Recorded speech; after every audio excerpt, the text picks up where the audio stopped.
Shabbat Shalom, everyone. Shabbat shalom. Shabbat Shalom. It's another opportunity for us to praise the Most High. Shabbat shalom. Another opportunity to worship, honor, and praise this King. Glory be unto the Most High of all creation, from everlasting to everlasting, for He is King. Shabbat Shalom, everyone. Shabbat Shalom. Got to do this thing. Got to do this thing. You know, we made it, y'all. We made it through another week. We have a lot to be grateful for. You know, a lot of us who thought we would be here are not here. So we have to be grateful for the Creator allowing us to be in the land of the as we are today. So let's give the Most High His proper praise and respect by saying Toda Rabbah to the Most High King for His blessings of peace, love, happiness, longevity, prosperity, and all the beautiful things that He's done for us in our lives. Creator's King. And we have to acknowledge that. And I would pray that we do. There is no power like the power of the Most High. There is no strength like the strength of the Most High. There is none that even can compare to the goodness of this King. I mean, think about it, y'all. How much has He done for you in your life? How much has He, from the time you was born into this moment right here, how much time and attention did the Most High give to you in your life to allow you to arrive to the place and point where you are right now? You know, if one of my brothers used to always say this all the time, and I agree with him, and it's a scripture that he used to say it from. It says, if I had 1,000 tongues, it would not be enough to thank the Most High enough. That means if we got to sit around all day and just say, thank you, Creator, for a 24-hour period, 7 days a week, 360 times a year, it still wouldn't be enough to thank the Most High for all the beautiful, wonderful, and powerful things that He has done for us in our lives. Okay. So when we open up this platform and we give you all the opportunity to thank this King, there should be no reason why we don't have lines around the block for everybody wanting to thank the Most High for the beautiful things that He's done for them in their lives. You shouldn't, in my opinion, you shouldn't just let this go by when you're given the opportunity to thank the Most High and you don't thank the Most High. I don't think that's a time that you should let slip by. You should always be mindful and always willing and always wanting to thank this Creator, our King, our Master, the power of Abraham, Yitzchak, Yisrael. We should always want to thank Him as much as we can. You know, we pray, we stop through the course of our day and we thank Him at that time. And then all the other times throughout the course of our day, we should be thanking Him as well. So family, if you're new to the page, please go out, like, share, and subscribe and ring the bell so that we can send you a notification every time we go live, so you will not miss the lesson, miss the class, miss the broadcast, the presentation, so that you'll always be welcome. I don't like when people feel like they're not invited. Yes, you are invited. We're very grateful and thankful for all of you and all your participation and all your donations and all the people that send in KSF to help us to do what we do. We greatly appreciate that as well. May the Most High be praised. Just want to let you know. So now is the time, family. Now is the time to acknowledge the Most High, the great King. Now is the time to thank Him for whatever it is that you would like to thank Him for. I only want to know who wants to go first. Who would like to be the first one to acknowledge the Most High and thank the Most High for all the beautiful things that He has done for them in their lives? Now, if you choose, you can come on the platform. You can keep your camera off or turn your camera on, whatever you prefer. You can come on the platform and you can speak the words of life. Set that vibration tone off to let the Most High know how much you appreciate him, or you can just type it in the room. All right. So we're going to get started. Who would like to be first? This is the time we should all be rushing. I bet you I said, who won $1 million? We wouldn't have no problem rushing to that, would we? I know. We'd be rushing for that. Yeah, I know I would. I'd be first in the line. But a blessing from the Most High is way more powerful than $1 million. Because $1 million, you end up spending that real quick and you broke again. But a blessing from the Most High, when the Most High gives you a blessing, nobody could stop that but you. And that can last throughout all eternity. Usually it does until you turn off that blessing. So let's see. Let's give acknowledgments to the Creator. Iman, you got this? You look real nice, Iman. I wish I was there with you right now so I'd give you a hug. I feel like you need a hug. I wish I was right there. Give me a hug. Give me a hug. Yeah. I feel that. All right. Let's rock and roll. All right. Shabbat Shalom. Shabbat Shalom, Lekulam. Our first thankful acknowledgement is from our sister Aisha. And she says, I'm thankful for my spiritual covering. I'm thankful for the works you do, Prince. I'm thankful for wisdom. I'm thankful for sisterhood. Oh, may the Most High be praised. Todah Rabbah. Todah Rabbah. Penuel, Yisrael, Benya. May the Most High be praised. Shabbat Shalom Laka. Shabbat Shalom Laka. All right. Anyone else, Ima? Anyone else thankful for anything to the Most High that they would like to have acknowledged before the family? There's no more posts, so I'll go. Giving all praise, all honor, all glory to the Creator for everything that He has blessed us with on this day. And I'm thankful to the Most High for allowing us to reach it, to get through our week, to get through all the different things we have done this week. I'm thankful to the Creator for my parents, for the legacy that they left forward and allowing us to carry it on, for the Most High allowing us, because we don't have to, but the Most High has definitely given us the strength and the wherewithal and the know-how to do so. So I'm grateful for him. I'm grateful to the Creator for my Ish, for the continued strength that he gives him to continue to go on through the different battles and struggles and triumphs and victories that, we face as a family, but as leadership, some people, people think leadership, it's easy in some ways. I feel people look at it as easy because they just see going and going. But there are times when you are, I won't say defeated in the process, but just times when you need rest and you need to take a moment for yourself. And so I'm thankful to the Creator for his strength that he places in my Ish, and which also covers us, his wives, his family as a whole. I'm grateful to the Most High for, honestly, for just a lot. I am really exhausted, you guys. So I'm not. Why are you so exhausted, Iman? What happened this week that you're so exhausted?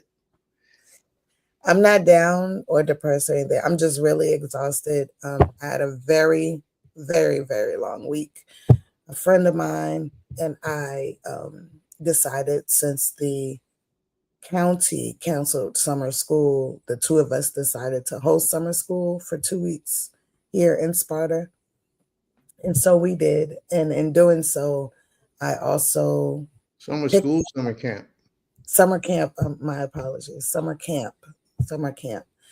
They said they didn't have the funding for it. And then the people that normally do it, who do it because they have the funding, just decided not to do anything at all. So the two of us collectively did it together. She has 3 small children, and I don't have any small children. But however, she knows my desire for the people and, to help her. So I did. And in doing so, I picked up my nephew who's 9 and 2 of my nieces who are 7 and 3. And I had them since last Friday. And so I'm really exhausted. I haven't had dinner Mansa Musa. in my which That's y'all my met them man. y'all met them last week, Shabbat. And so it's just been going and going and going. We did a lot this week with them. Camp was um, extremely fun and successful. Actually, the children enjoyed it, and but also we had meetings like commissioner meetings, other meetings we had to go to. Uh, her and I, her name is Marcy. Marcy and I had to attend, and we had the children along with us. So it kind of actually reminded me of when I grew up and my parents had meetings after meetings. They would take us children with them. And even though then as a child, I probably just played and things, but as I watched the children, those memories started to come back. Like I remember doing this with my mom, being young and her over with adults having meetings and us children playing and being told to, calm down or relax for a little bit while they're meeting. And so, it just shows that it continues every generation as long as the work continues. It depends on, the different work that we're doing. So, yes, so my voice is a little hoarse. And as I said, I'm not sad. I'm really drained. I did have an exciting week. I enjoyed every moment of it, even when the children honestly got on my nerves. I had to put them on punishment one day. They couldn't have their devices. However, they came, apologized to each other, apologized to me, and we continued our day. We continued our time rather, but they still couldn't get their devices for the day, which they wanted to talk about. But I stood my ground. Um, yeah, and it was good because I remember also during the summer being shipped off. I like to say shipped off because that's what it was. Shipped to New York with my auntie who didn't have children, and all of us would go there and be at her house for almost the whole summer, at least a month or so. And she would have all the snacks, all the fun. We would do all the things that we didn't do at home that sometimes our parents didn't let us do. And of course, because she didn't have children and she had the time, she, took us to different restaurants, exposed us to different things. And a lot of times, as when you're being a parent, you're not thinking about those extra things sometimes. You're just focused on what you need to do for that time. And so I'm happy actually that I'm able to give my sister um with her two, she has 3 children now. She has a brand new baby. He's 5 months now. But to give her a little break for a week, her and her husband. And then I was also able to give my nephew's mom and my brother a little break as well. And just having them and exposing them to a different lifestyle. Of course, they kept saying, "Where are we?" Because in Georgia, where I live, we don't have bugs. And I'm like, we're all in the same state. Y'all live in Atlanta. Y'all have bugs. It's just different because we're on the land. But they truly enjoyed it. They went planting, watered the garden with me. We did a few planting classes in camp. We walked the land a couple of times. And, I took pictures. They jumped on the trampoline every day that they got the chance to. We went to the movies and along with camp all day, which was, we got there at 7 a.m. to, usually we left about 3 or 4 because we had to straighten up. So, yeah, I'm grateful for the Most High allowing me the ability to have my nieces and nephew and the strength to do it, is definitely a different type of raising from when I was in my 20s to now. Like it's your patience is different, all those things. And yeah, it's and I'm excited that I get to have them and then send them home. It's definitely a great process in that too. It's like having your grandchildren and being able to send them home. So giving thanks to the Most High for that. And just grateful to be here on this Shabbat day. I did, I did try to like take rest today because I woke up really late. And I was telling my Ish like, oh, I don't know if I have the energy today to be here. And he was like, you got the energy. You got 20 minutes. Get it together. So I'm here, everyone. But, excuse my draining look. So Shabbat Shalom. May the Most High be praised.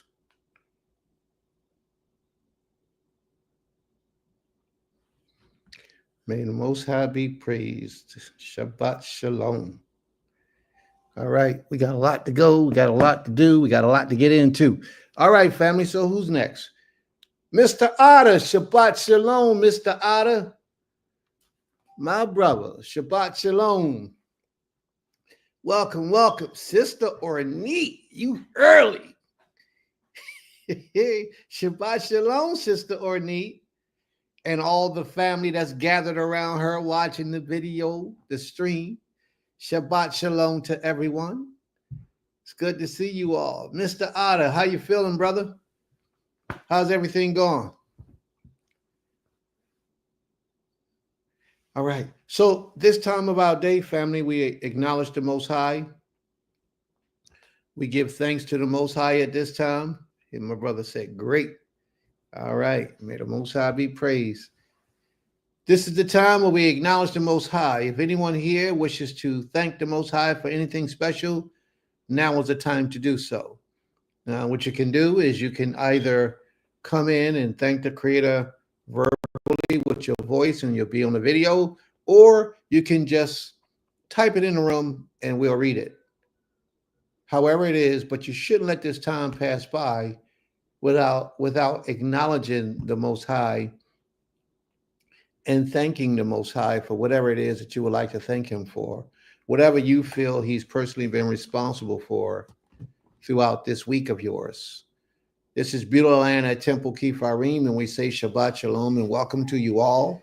There's a lot of people. We got 800 people in the room. There's a lot of people in the background. There's a lot of people in the background that's not speaking up, but that's okay. Now is the time. Let's acknowledge the King while we're able to acknowledge the King publicly, you know? All right. So is there anyone else?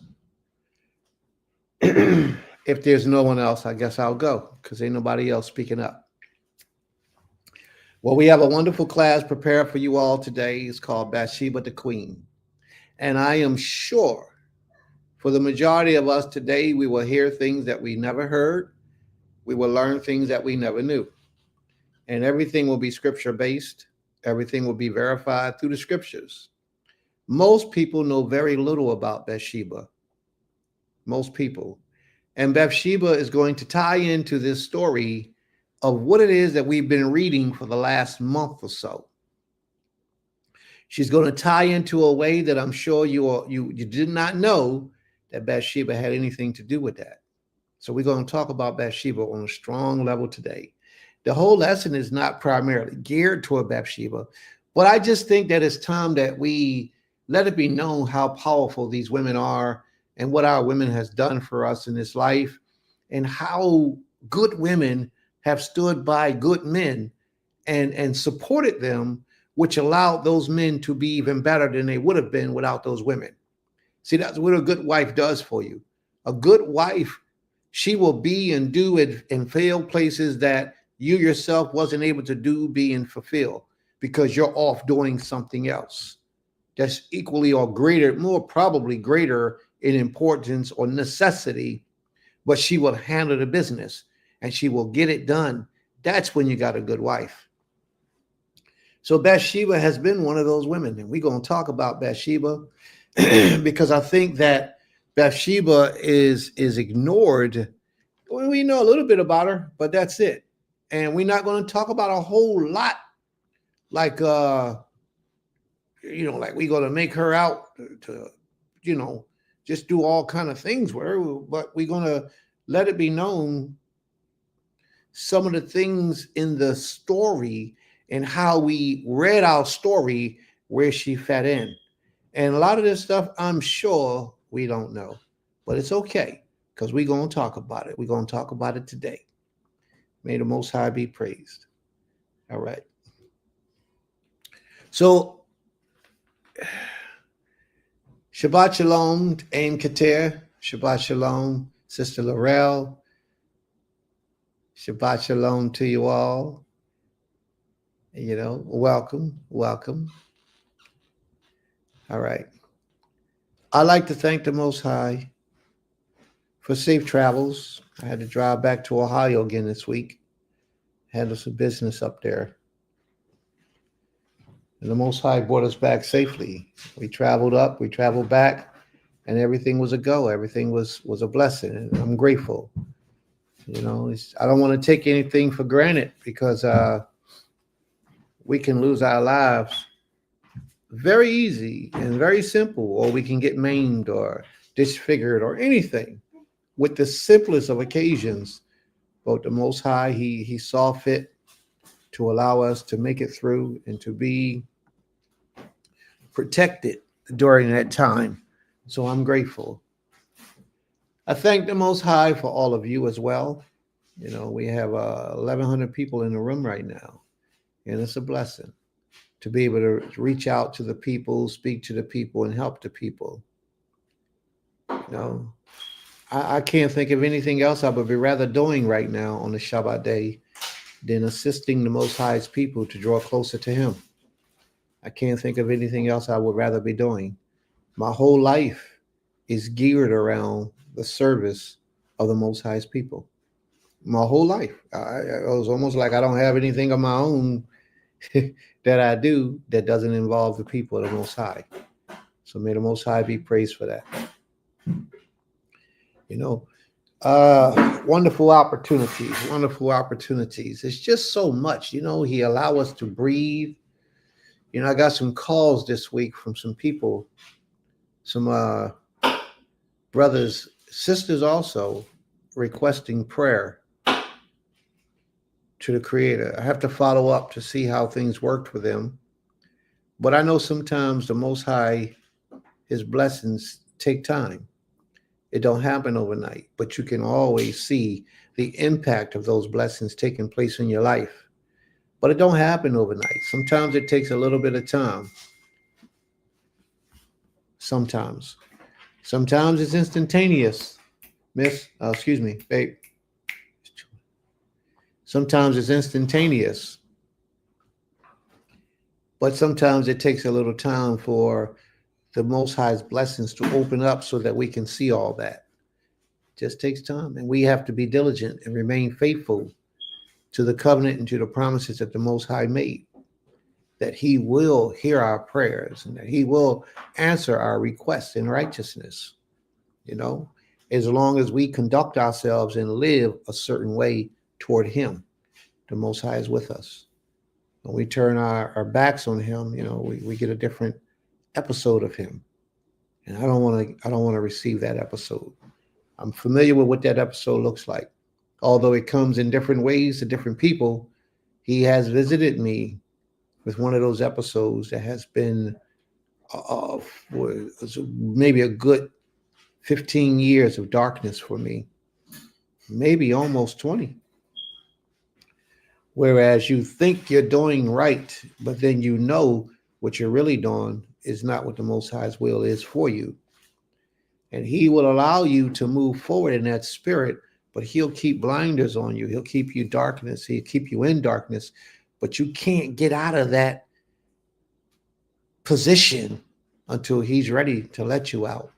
And the only way you can get out of that position is by letting Him know that you want to come out and doing better than what you was previously doing. Yeah, I've been there. I know what it's like to be trapped in a jail and be wanting to be released from that jail and not understanding and not realizing at the time, but you have the keys to that facility and you don't understand it.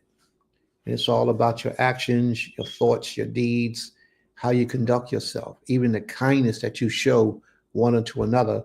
All of that affects how long the Most High allows you to be in that situation of incarceration. So I thank the Most High for life, for strength, for health, for portions of His wisdom, knowledge, and understanding that He displays to us. May the Most High be praised from everlasting to everlasting. Shabbat Shalom, Ein Keter. Shabbat Shalom. All right. Anyone else like to thank the Most High for anything special? Now is the time to do so.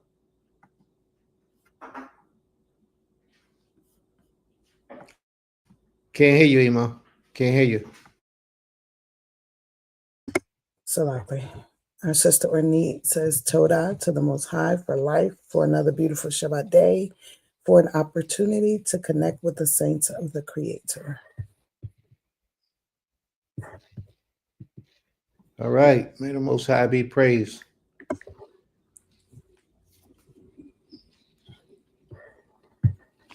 All right, family. So let's get started. Anyone else want to thank the Most High for anything special? Is there anyone else like to thank the Creator for anything special? If not, we're going to get moving. If there's nobody else who want to thank the Most High, and while we're thinking, family, please like, share, and subscribe the page. Like, share, and subscribe the page. And also try to get your commandment ready because we're about to go into the commandment portion. We're going to get into the commandment portion. We're going to move forward. So try to be ready, family, so that we can do all this and all of it together. All right? May the Most High be praised.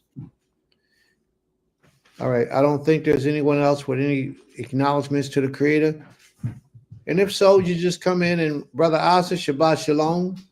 Shabbat Shalom, Brother Asa. Anybody else want to thank and acknowledge the Most High King at this time? All right. Here we go. So let's move on. Let's move to the commandment portion.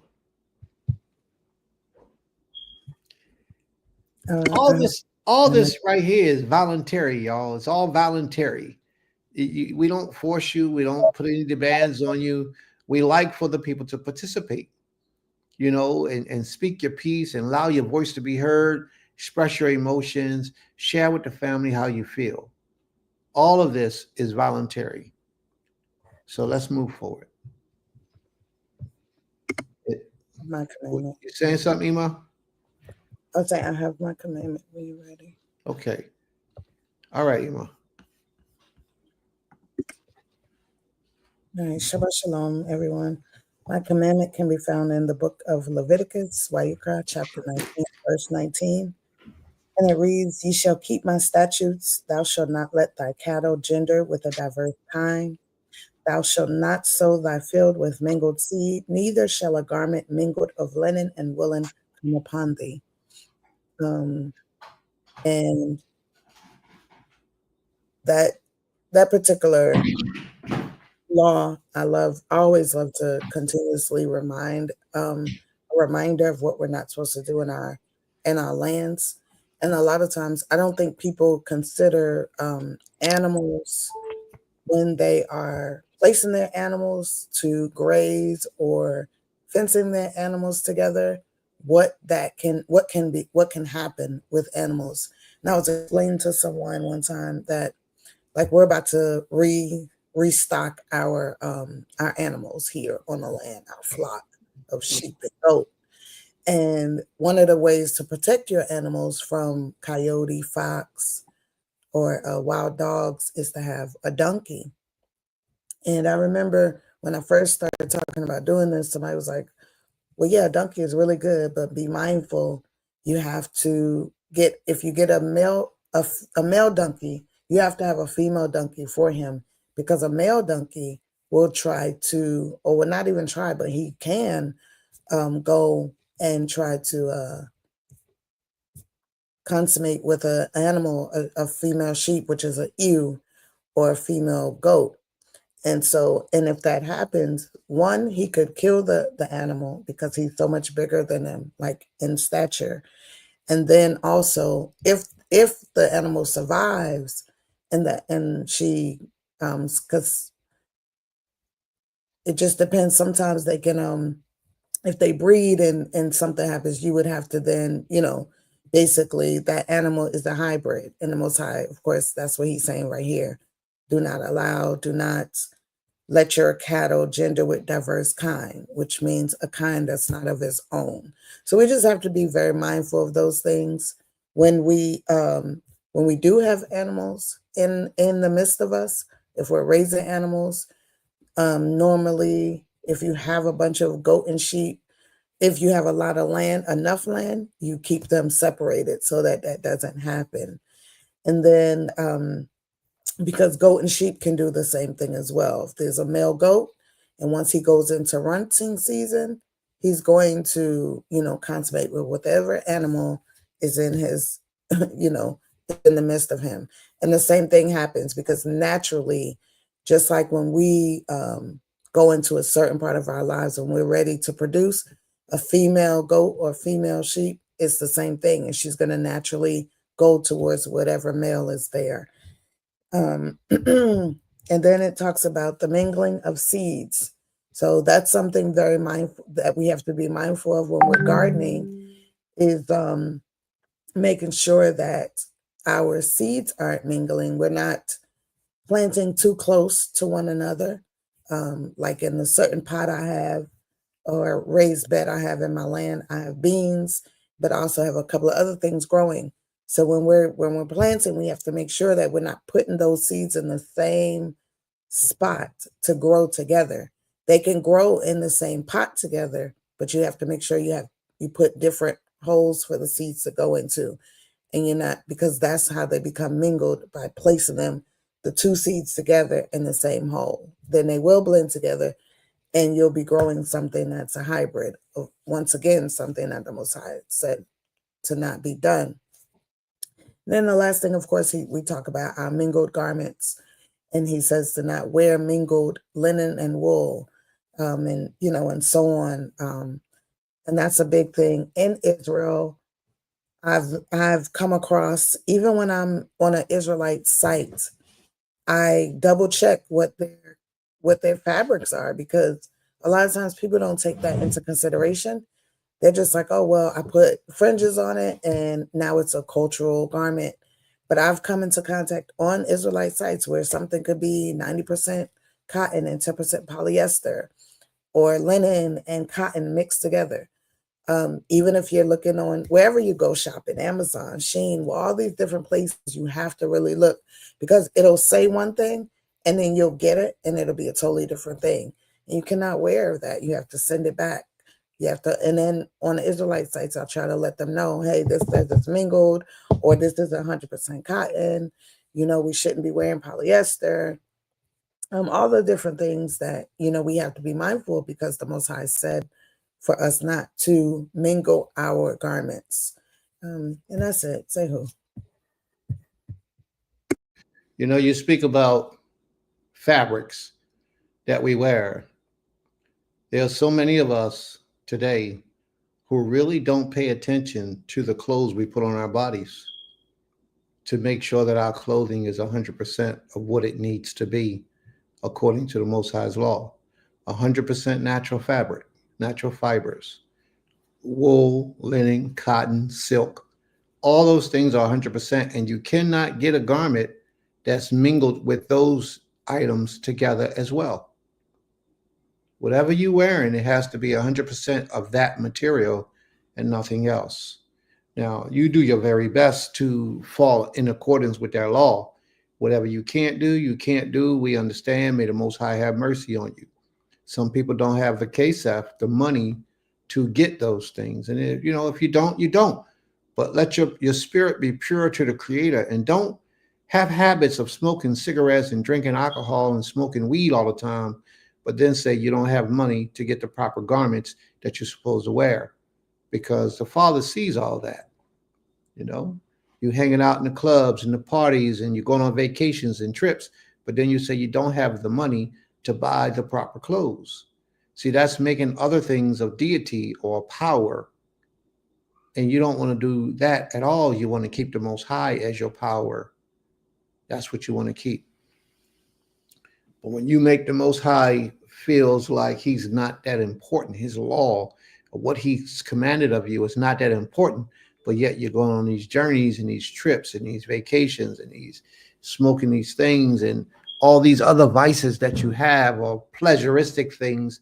And don't talk about the men and going to the go-go joint. Come on now, keep it real. And the speakeasies and the clubs, y'all know how we do. Y'all sit up here on the Shabbat like y'all holy. We know where our shortcomings really are. And then we come on the Shabbat and try to make it all right. Come on now, we got to get it right 7 days a week. We got to think about the things and the outlets that we spend our money on.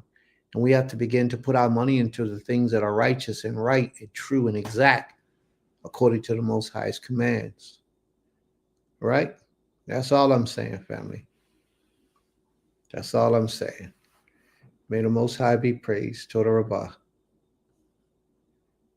All right. Hold up. We got something before that. Ima. My sister wife said her thankful. I'm grateful for the experience of life, a great husband and spiritual protector and life partner. I'm grateful for the mercies that my family and I have been shown throughout our lives and even now. May the Most High be praised. Total Rabbah. Great mercy that the Most High have shown throughout my life, even until now. You know, sometimes we experience those mercies and don't really realize that we've been protected all of our lives. I mean, I'm sitting here looking at you, Ima, and to hear your life story, you know, how you had to be on the run, how you didn't have things to eat, how you was hiding from the government and people kicking your doors in and all that type of stuff is scary for real for the average person. They don't experience those types of things, you know. So your life itself, it wasn't but nothing but the Most High's mercy that protected you through all of that. Because a lot of children are put in and out of foster homes and foster cares because of those type of situations that you just explained. And you didn't have to see a day of a foster home or foster care. You were protected. So it's a blessing. It truly is. May the Most High be praised. Total Rabbah. And then my sister Aisha says Leviticus, her law can be found in the book of Leviticus, chapter 19, verse 26. And it reads, we should not eat blood. Food has to be prepared without blood in it, draining, cooking it off. I'm going to go to the law so I can read it. I believe that's her explanation.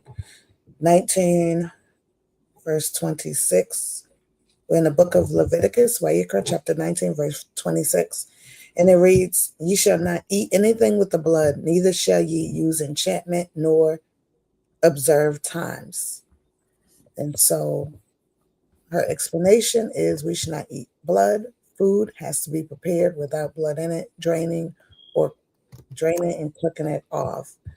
And then, sorry, I'm gonna go back. And she says she doesn't understand enchantment nor observe times. So I think she needs help with that explanation. Okay. All right. Enchantment or observer of times. This is the definition. It's strange, but this is the definition. Can you see that? No. A feeling of great pleasure. Enchantment is a feeling of great pleasure, delight, the enchantment of the mountains, the state of being under a spell. So you shouldn't put people under spells, basically.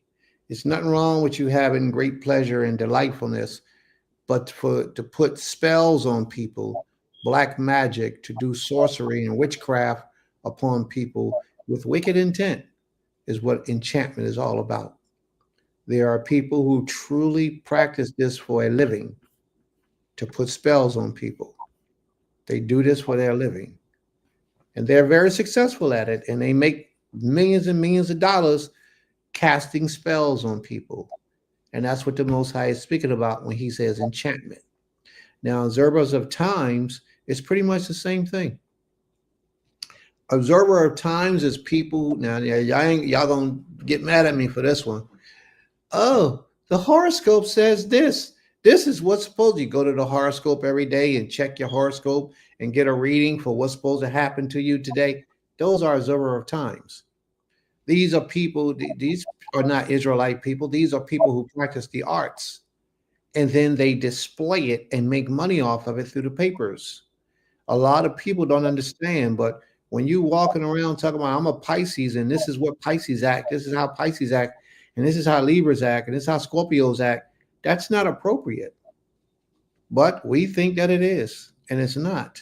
And if you're really being truthful and you look at these things, right?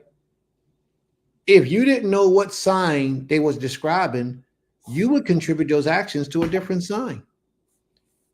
You know, you say certain things, but you only doing this because they say that person, and you say, "Oh yeah, I can see that in them." But you can see that in the Scorpio, you can see it in the Sagittarius, you can see it in the Libra, you can see it in the Aquarius, you can see it in all of them. But you don't acknowledge that because that's not what they're telling you. So you got to be real careful with those things because they are observer times. And the Most High says in the book of Deuteronomy, the 13th chapter, that if someone says they're a prophet and you tell that person, well, then prophesy, let me see you prophesy. And that person tells you a prophecy, observing times, he tells you a prophecy, and that prophecy comes to pass. Deuteronomy, the 13th chapter, verse 1. That prophecy comes to pass.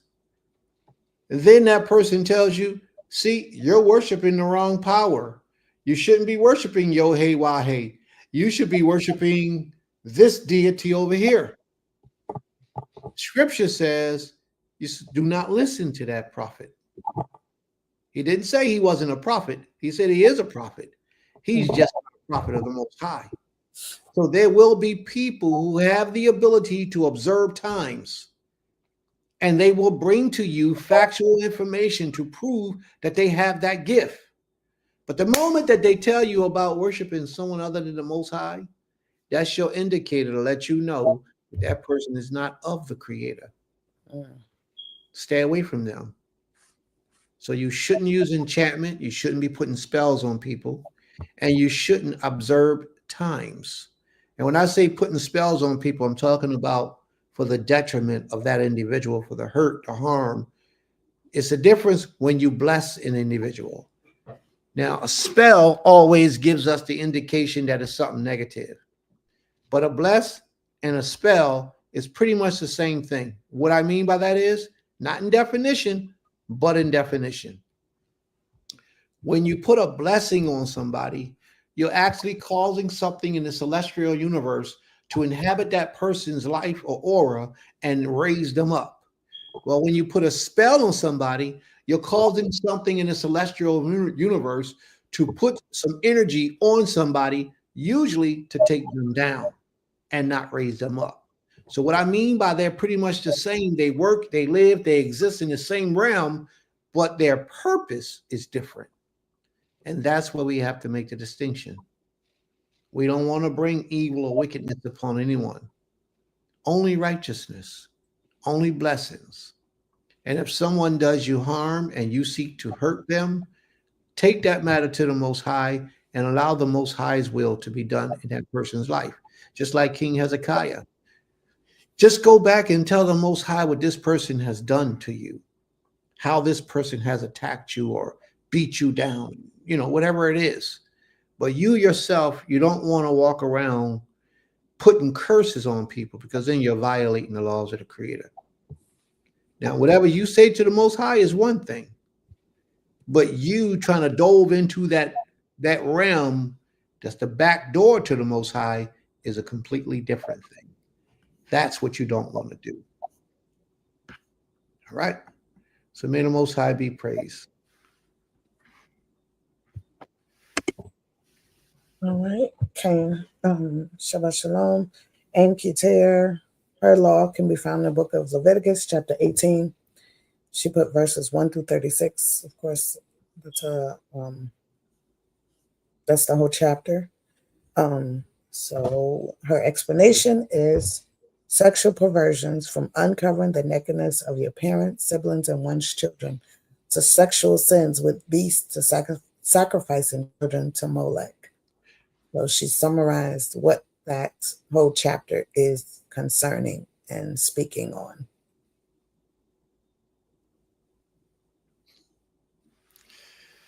Okay. All right. No problema. But also, Aim said, Aim threw some giving thanks to the Creator out there also. Okay.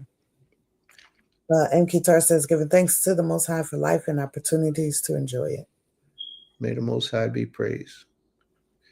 And then Mr. Otter said, Chief Malak says, Baruch Shemo, I'm thankful to the Creator for allowing me to see another great and holy day. Thankful to the Creator for allowing me to be partnered with a woman after my own heart. Baruch Shemo. Boy, you don't know how important that is. Oh, man. To be partnered with a woman, that means married to, right? You saying you married, right? Partnership, marriage. Okay.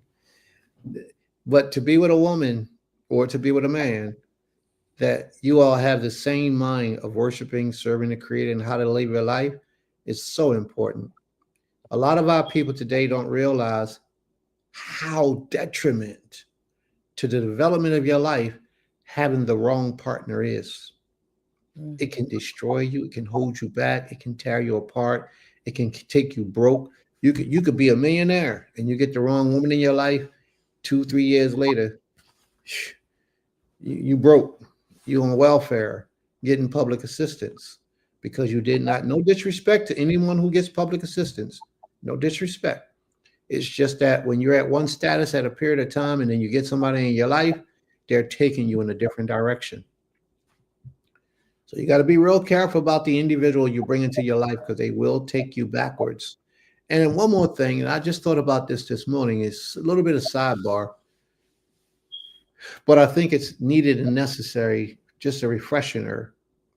There's a lot of people out here looking for a mate, be it male, be it female. A lot of us are looking for mates. Whoever this message is for, please observe this message. Before you take a mate and lay down with anyone, make sure you take that person to the doctor to get a blood test. You go with them to make sure that they get that blood test and have the results sent to you, not to them. Have the results sent to your house. So therefore, you sending your results to him, he's sending his results to you. Therefore, the both of you will get it directly from the doctors, the other person's situation. Because I just heard in the news today or yesterday that in Texas, I posted a couple of those videos on my page too, on my Facebook page. In Texas, HIV is at an all-time high. In Texas. So many of the population, and they say it's the young people that's spreading it so rapidly in Texas.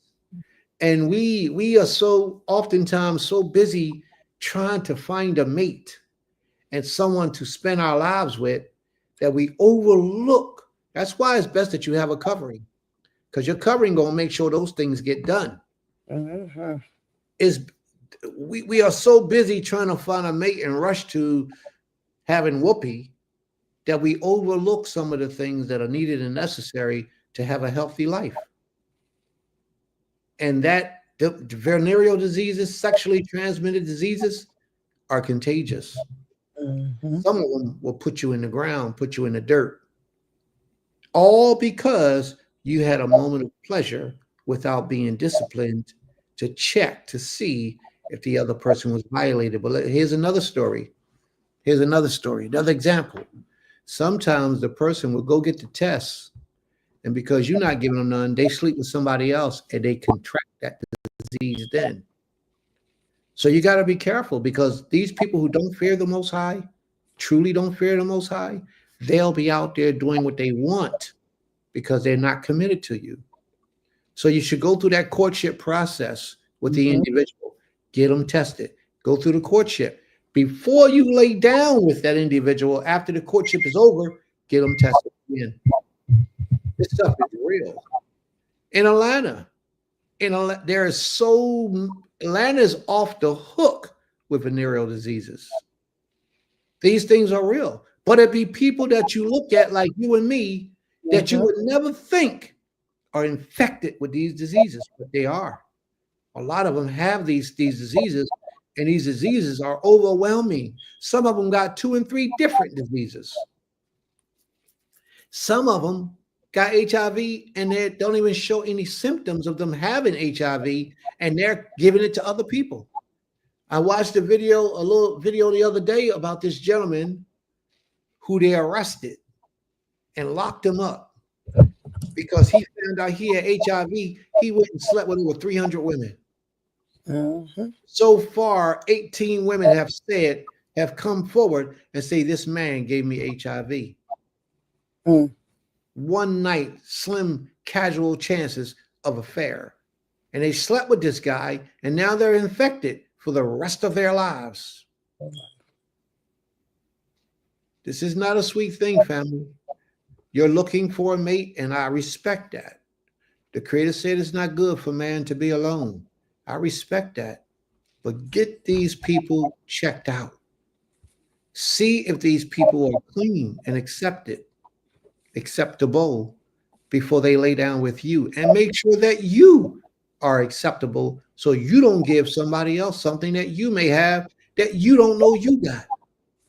Because a lot of times a venereal disease will sit up in your system for years before it reveals itself. And I believe HIV, if I'm not mistaken, the last I researched and studied, sometimes it's sitting in your system for 10 years and you don't even know you got it.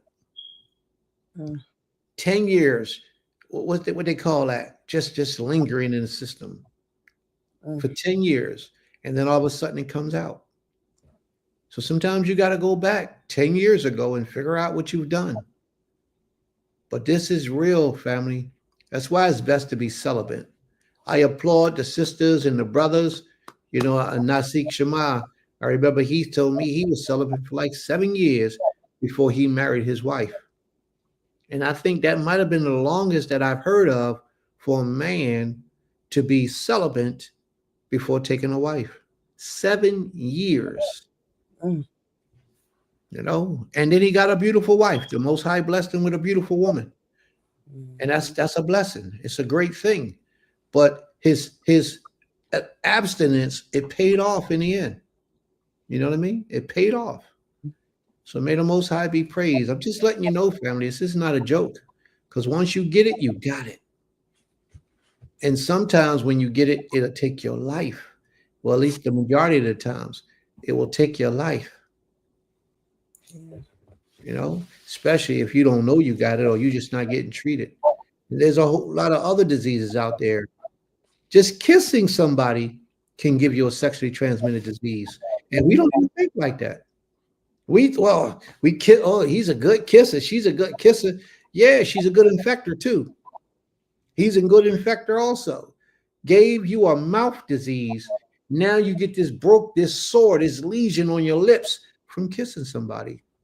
Drinking after somebody, smoking after somebody, all these different things can kill you, can destroy your human DNA. It will alter your human DNA and create and allow a virus that will rest up in your brain and come down at will when it chooses to, when you're under stress, when your cycle is on, you know, when you're in bad health. All these, that's how the HIV works. I mean, what's that thing called when you get the blister on your lips? Yes. Herpes. Herpes. That's how the virus works. It hides itself up in your brain until you go through stress and you get pregnant or sicknesses and you get cold, all that. And then the virus comes down and it reveals itself on your lips or on your private parts. It's sad. And those things can they hibernate in your body for years without you even knowing that you're infected. So I would applaud all of us to go get tested. You know, go get tested. Just go let them run a test on you to see if you're infected. And if you are, you don't have to tell nobody. Just treat it if it can be treated. And if it can't be treated and you still want to have intercourse with somebody, you better practice extremely safe intercourse after you get married. That would be my advice to all of us after we get married. This thing is real. And I mean, Texas is off Houston, Texas, I believe it is. Houston, Texas is off the chain with the new cases of HIV that's been running rampant. So I'm going to rest my mic for now. And I'm going to get the mic back over to you, Ima. Please go ahead and pick up where you left off if you remember. It's been so long. Yes, I remember. But I also think one of the biggest reasons why a lot of the STDs and STIs, they're both in the same. They're just used differently in laboratories for explanations. But I believe one of the biggest reasons why they're running rampant is because a lot of schools don't do health anymore. Like when I was in high school, health was you had to take health along with PE. And the health classes were very like explanatory of HIV, herpes, vaginitis, chlamydia, all those things, gonorrhea, all these different diseases that are running rampant now. And a lot of it, I believe, is due to the lack of education that the youth are getting because it's not in those classes. They seek TikTok and YouTube and Google for their health questions or advice, but it's not teaching them anything. It just might tell them what something is, but they don't know the signs to look for. And also in health class, I remember practicing safe sex or abstinence was taught so much when I was in school, and they don't teach any of that. The biggest thing now is YOLO. You only have one life to live, so live it. And that's what that's what is the biggest place for people to, what our children really are attaching themselves to is that terminology. And they don't understand that one life is precious, and learning about your body and another person's body is part of how you live that one life and live and have a great successful life. So, I just wanted to bring that part. And that's another reason why it's imperative for us to have our own schools, because then we can implement and bring back, some of the things that public schools no longer want to teach or have been mandated not to teach, which, is health and PE and music and art, all the things that helps our youth to be able to look and do other things in this world. So want to point that out. Also, Aim Kitar added to her explanation for her law, which was read before we read that other law from well, not the law, but the comments. So Aim Kitar's further explanation is, for these perversions done in the land, he replaced them, condition that the new occupants will not adopt or continue these sins. The earth is the Most High's, and they that dwell in it. So what was her law? The law was found in the book of Leviticus. She did Leviticus chapter 18, verse 1 through 6. When it's all the sexual perversions, the different ways, the different people were not supposed to uncover their nakedness, like your mother, the daughter of your father, all those different things. Okay, very good. Tell the Rabbah. All right. Then Sister Gabby, Shabbat Shalom, her law can be found in Leviticus, Vayikra, chapter 19, verse 4. And it reads, turn ye not unto idols, nor make to yourselves molten deities. I am the Most High, your power. And her explanation,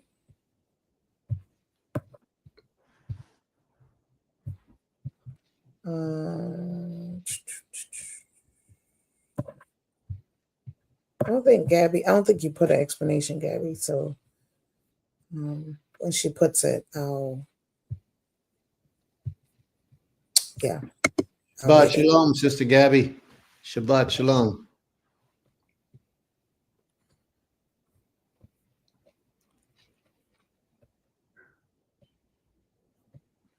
All right. Now, Sister Wife Autumn's law can be found in Genesis, Bereshit, chapter 3, verse 16.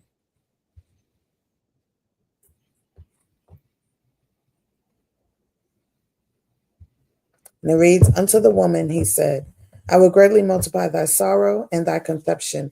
In sorrow thou shalt bring forth children, and thy desire shall be unto thy husband, and he shall rule over thee. But she only put the last part of the law, so I guess that's what she's focusing on. Thy desire shall be to thy husband, and he shall rule over thee. This is the Most High speaking to Eve, or Hawa is her name in Hebrew. And her explanation is the Most High placed Adam, the man, over the woman due to Eve part in disobeying the Most High.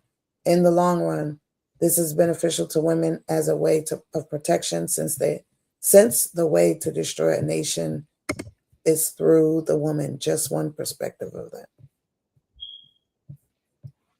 All right. May the Most High be praised. I want to talk about that for a minute. Mm-hmm.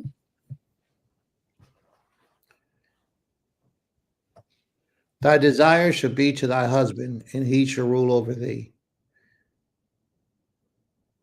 The European mindset we have today is the opposite of this.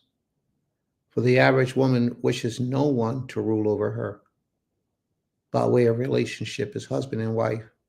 She will allow the boss of her job or a supervisor or things like that, a principal and things of that nature, or a police officer to rule over her.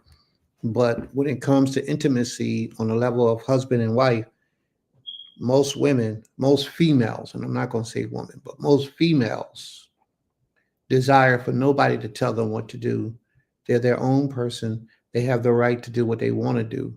Well, after so many years of living like that, that person doesn't understand, but she becomes very difficult to relate to when you're trying to get a husband and you're looking for a quality man. Quality men don't tolerate that type of behavior. Now, if you're just looking for a regular Joe Schmo and you still gonna take care of everything and do everything, you just really need somebody to lay with, but yet you're gonna be married to somebody, then you can go and have that attitude if that's what you like. But if you're looking for a real man that's a provider, a leader, that's filled with the spirit of the Most High, that's going to direct your life in the best way possible, help you to be the best version of yourself. If you're looking for that type of man, then you have to be that biblical type of woman. You have to understand and know that your man is supposed to rule over you, not abuse you, not hurt, harm, and disrespect you. That's a different level. But we're talking about in order in the ways of righteousness. Your desire should be toward him above all things. And a lot of people don't understand that. When you sleep at night and you're dreaming about being with other men, you're in violation. If you're married, you're in violation.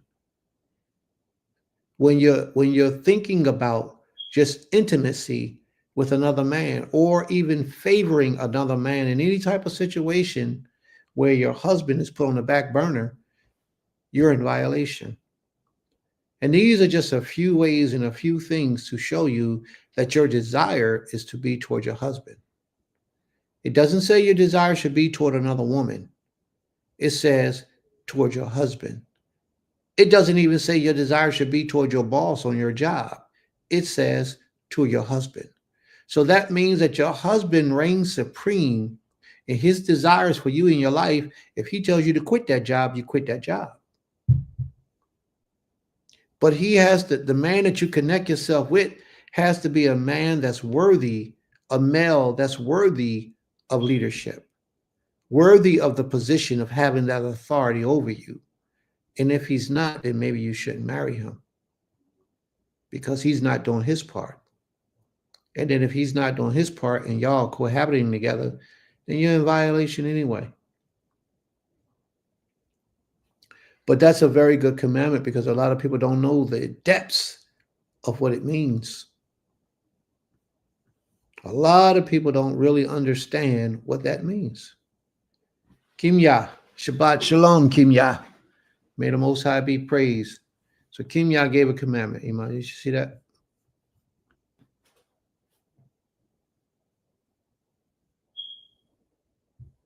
Can't hear you, Iman. Salaki. Shabbat Shalom. Kimya's law can be found in the book of Deuteronomy, Devarim, chapter 20, verse 4, and it reads, "For the Most High your power is he that goeth with you to fight for you against your enemies to save you." And the explanation, I'm not sure if it's a him or her, so Salakli says, "We can trust the Most High to keep and protect us from all our enemies. Today, told our Most High for all you do." Oh, it's Sister Laurel. So Queen Now, Laurel, is it our Sister Laurel or is that a different Sister Laurel? it's our Zaquena Laurel. Oh, Yes. okay. Aim had a comment. Shabbat shalom, sis. Yes, Ames' comment says these sexually transmitted diseases running rampant are consistent with the biological warfare plans. Absolutely. And we're aiding in their success by having promiscuous sex, by having multiple sex partners and not committed to anyone. We're aiding in it. All right. May the Most High be praised. Did we get through the list, the order of everything? Okay. So, family, please remember to go out, like, share, and subscribe. If you haven't done so already, please do so. And what I'm going to do right now is just set up my screen so I can begin the teaching process. We got a very good lesson in store for you all. Very good lesson in store for you all, and I'm sure you're going to enjoy it. I'm sure you're going to enjoy it. Right. I'm sorry, you say something, Ma? I think Gabby's trying to give her explanation. She was trying to, yes, I read yours already, Gabby, but you can put your explanation if you like, and I'll read it.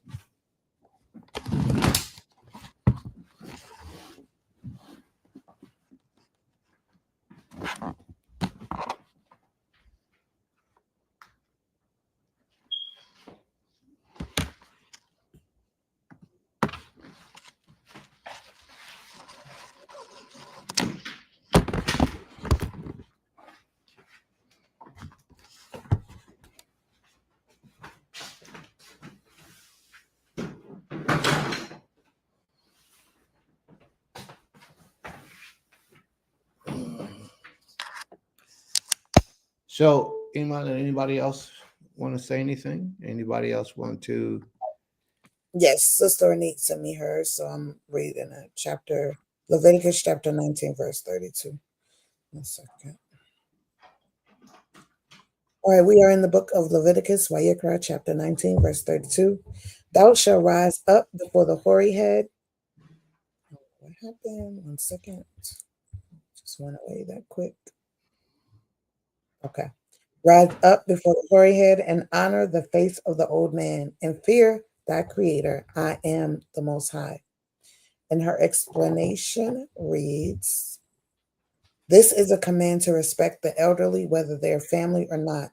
Hoary head means white or gray hair, symbolizing wisdom, age, and life experience. This isn't just manners, it's reverence for the Most High's timeline in someone else's life. In someone else. May the Most High be praised. Very good. Rising up before the hoary head means a whole lot, though. Rising up before the hoary head actually means a whole lot. It means that when you're in the midst of the assembly of the congregation and an elder comes in, an elder, this ain't just any elder. This is an elder who has earned the right, because they walk in this way. They understand the disciplines of life and they dedicate themselves to this king. We're supposed to honor them when they come into our midst, into our presence. We're supposed to honor them. Sister Gabby is saying something? Her explanation is basically, let me go back to her law first so that we can reference it.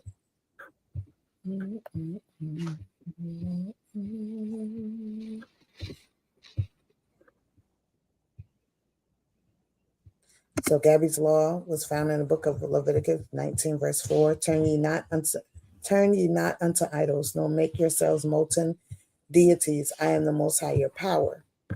And her explanation reads basically what it says: not to turn to anything or anyone else other than the Creator.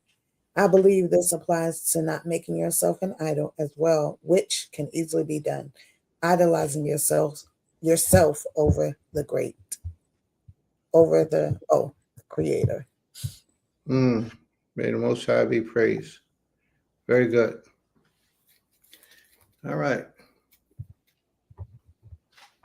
Not just any elder. That's right.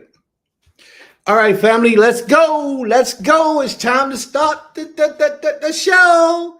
It's time to go. All right, let's rock and roll. We're going to get this thing going, and we're going to do our very best to educate you in the ways of Scripture that you wasn't educated prior to this day.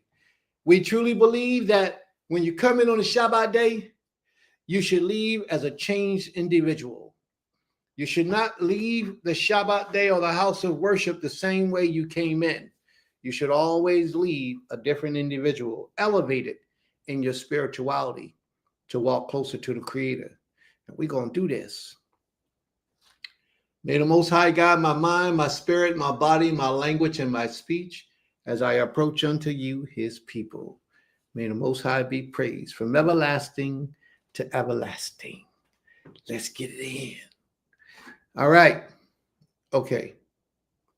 What's that? Somebody want to say something?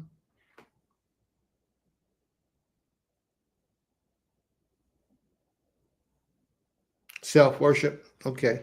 Idolizing your birthday is self-worship. Well, how about if somebody else idolizes your birthday? How about if somebody else gives you a birthday party? Is that self-worship? How do you feel about that, Mr. Otter? Nobody should give you a birthday party or a celebration?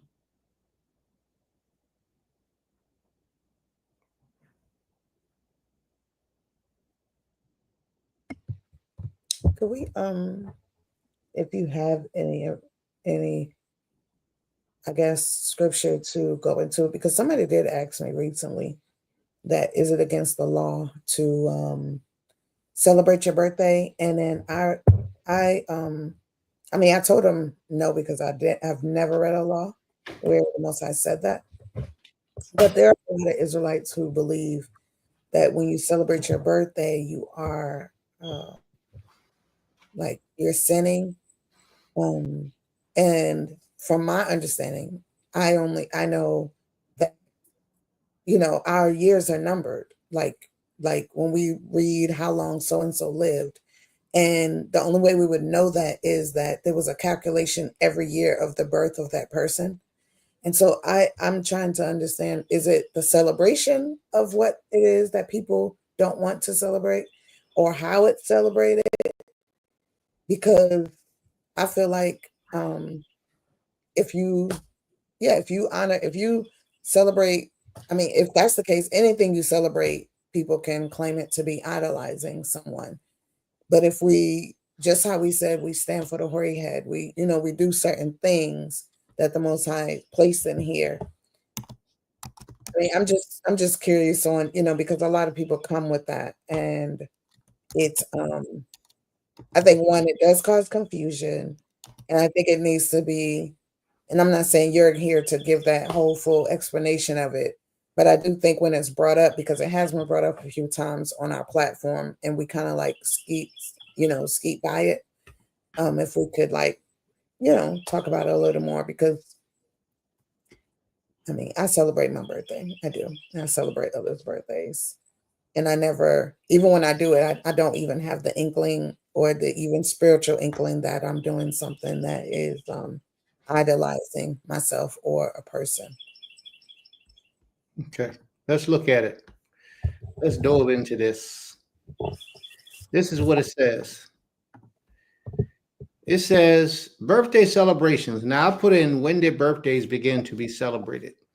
From my knowledge in scriptures, the only birthday that I know that was celebrated was a Pharaoh's birthday. That's the only one I know that was celebrated. There's no other record that I am aware of where anyone celebrated their birthday except for that one Pharaoh. And I don't know where that was. I just know I remember reading it a long time ago. Birthday celebrations, as we know them today, became widespread relatively recent. Though the concept of making a person's birthday dates back to ancient times, initially birthday celebrations was primary for royalty or those in position of power, like the pharaohs of ancient Egypt. The tradition gradually extended to the common people, particularly in Roman times. The modern birthday party, with its associated customs like cakes, candles, and gifts, emerged primarily in the 18th century. Here's a more detailed look. In ancient Egypt, in the earliest recording, birthday celebrated was with Pharaoh in ancient Egypt around 3000 BCE. They were not necessarily celebrations of their physical birth, but rather the day they ascended to the throne and became considered divine, like me, like my birthday, January, February, March the 3rd. The Greek adopted the practice of celebrating birthdays, often incorporating religious elements such as honoring their gods. See, that's something different. The Romans also celebrated birthdays, including those of ordinary citizens, which is a departure from early practices. In the 18th century, the modern birthday party, with its characteristic features like cakes, candles, and gift giving, is largely attributed to the Kinderfest children's festival that originated in Germany in the late 18th century.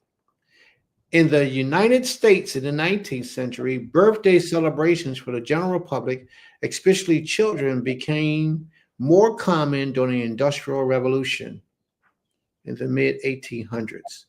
The first of these is said to have taken place somewhere around the year 3000 BC. The first recorded instance this can be found in the Hebrew Bible, which describes such a celebration for the Egyptian pharaoh. Like many things, this Egyptian tradition came into use by ancient Greece. All right. So that's the only thing I see about birthdays in the scriptures, just that one place.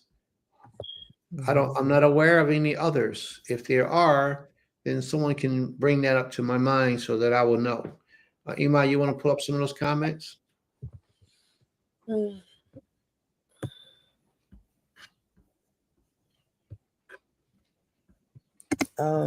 Sister Gabby was explaining. She said, when I said idolizing yourself, I meant being conceited, like it happened.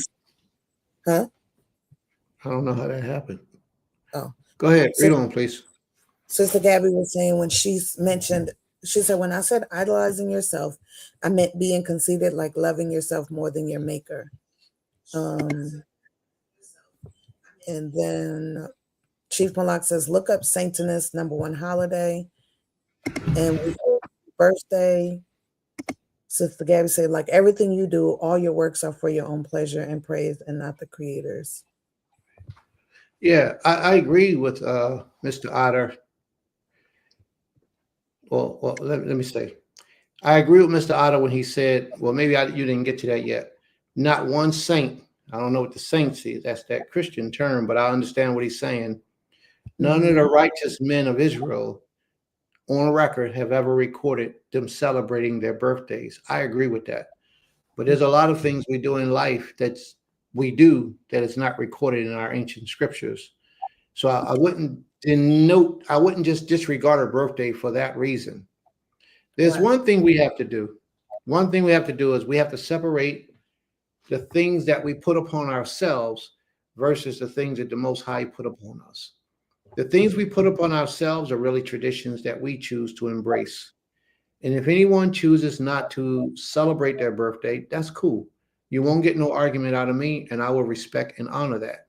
And if somebody chooses to celebrate their birthdays, I'm not going to argue with that either, because I haven't seen anything in scriptures that will convince me that we can't do it.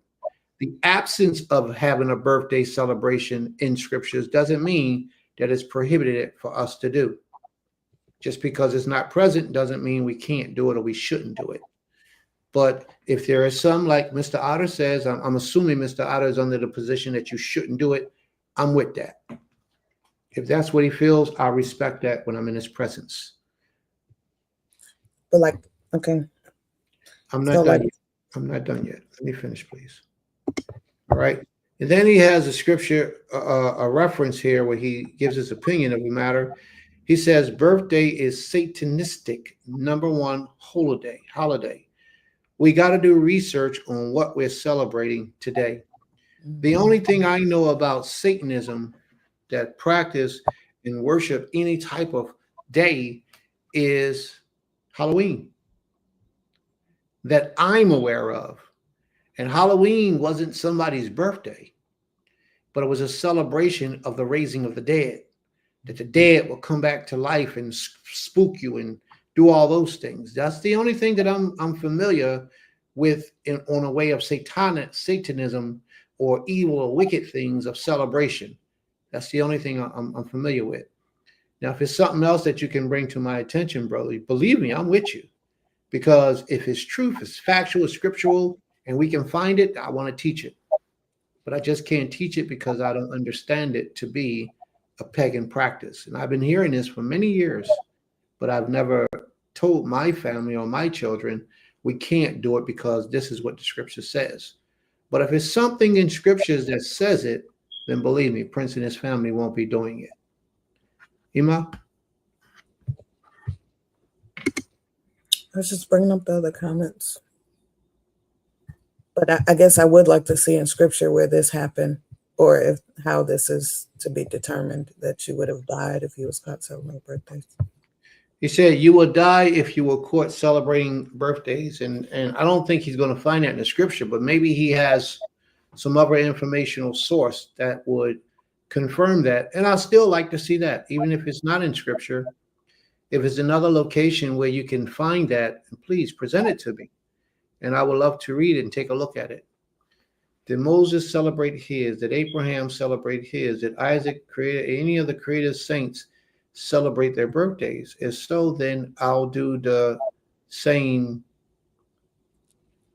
God will follow the saints. Okay, that's great. That's great. That's wonderful. There's nothing wrong with that. And I'm with you. That's it. You know, did you want to say something, Emma? No, I'm saying that's it with the comments. Okay. There's always a different understanding on things that we have.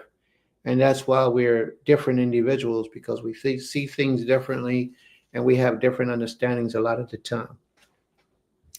It doesn't make us wrong because we have a difference of opinion.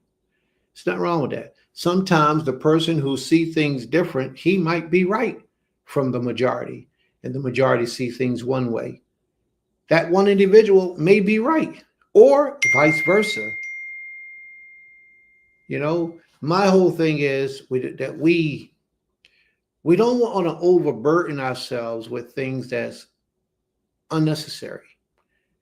You know, like if a celebration, and this is just me, and Mr. Otter, remember, if you want the platform, you can always come to the podium and speak. That way you can express yourself better. You ain't got to take all that time typing. You can share with the family whatever it is that you want to share. I would have to do more research on the understanding of it being a satanic practice. Just because Pharaoh celebrated his birthday don't mean it's a satanic practice, because Pharaoh also practiced circumcision, and that's not a satanic practice. He practiced the circumcision. They would circumcise their boys. And I think it was on the 8th day. So because they did that doesn't make it satanic. And we got to look it up. And we got to learn these things. You know, sometimes we have to separate from some of these traditions of men and more so live in the traditions and teachings of the Creator. If it's not written in a book, then why would we put it in the book and make it law? It's different when you're trying to teach your children a certain way of development so that they can develop into being different type of Israelites. And I agree with that. You know, so sometimes things like watching television on the Shabbat, what you watch on the Shabbat, you got to be mindful of all those things when you're dealing with your children. But we can't say that that's law, because that's not what the Most High says. Ishi, did you want to speak? Kane, is that okay? Kane. Kane, I just wanted to, I think this is an awesome conversation, and one that my sister wife brought up, because it definitely is confusing. I've heard back and forth about this topic for like a few years now, but so I'm glad we're talking about it. But that part where Chief Malak said something about the Satanists celebrating their birthdays. I haven't read a satanic book or anything, but just on Instagram, things like that. I have seen a video where someone was saying something very similar, and they showed a satanic book. Now, of course, again, I didn't see the book in my hand. This is just, I'm watching a video about this, but I did see in there, like, they celebrate Halloween, but they also celebrate birthdays and things. So I have, for a lack of better words, seen, I guess, someone explained that Satan people do that. But it also makes me think, we know that Satanists also use the Star of Dawid to do their practices, even though we know that that is our star, and we know that that star is connected to the Creator and things like that. Does that mean we also can't use the star? You know what I mean? Because they use that star for whatever they're trying to do and go through the back door and all those things. They know the power of the Creator and the power of that star, with whatever they're doing with that, that's trying to go through the back door. But we know what that star is for. We know that that is for the Creator, and it's a star of protection, things like that. So it just made it kind of made me think of that, like, well, they celebrate birthday, and they're Satanists, and they use it for their particular purpose. Well, if that's the case, Star of Dawid, other things that other people do that they take from us, does that mean we can no longer use our own thing? You know what I mean? So that's just what made me think of that. But I'm glad we're having this conversation though. Total Ravah. Very well. May the Most High be praised. All right, let me say something. Hey, Mr. Otter, listen, I'll put that link in the room again so you can come on, because you'll be having some valuable stuff to add to the lessons. I'll put that link in the room again for you if you wish, so you can come on and speak your piece. And I do agree, the Star of Dawid is a conversation of its own, completely of its own. I do agree with that. But she used it as an example of the differences, and how we do different things. But now, this is a very interesting subject. And what I think I'll do is prepare a lesson so that I can go more into detail, more equipped, and more fully able to respond to these things than where I am now. Okay? So I think that's what I'll do. I think that's the best way to address this issue. Have a class on whether an Israelite should or should not celebrate their birthdays. So let's do that. All right?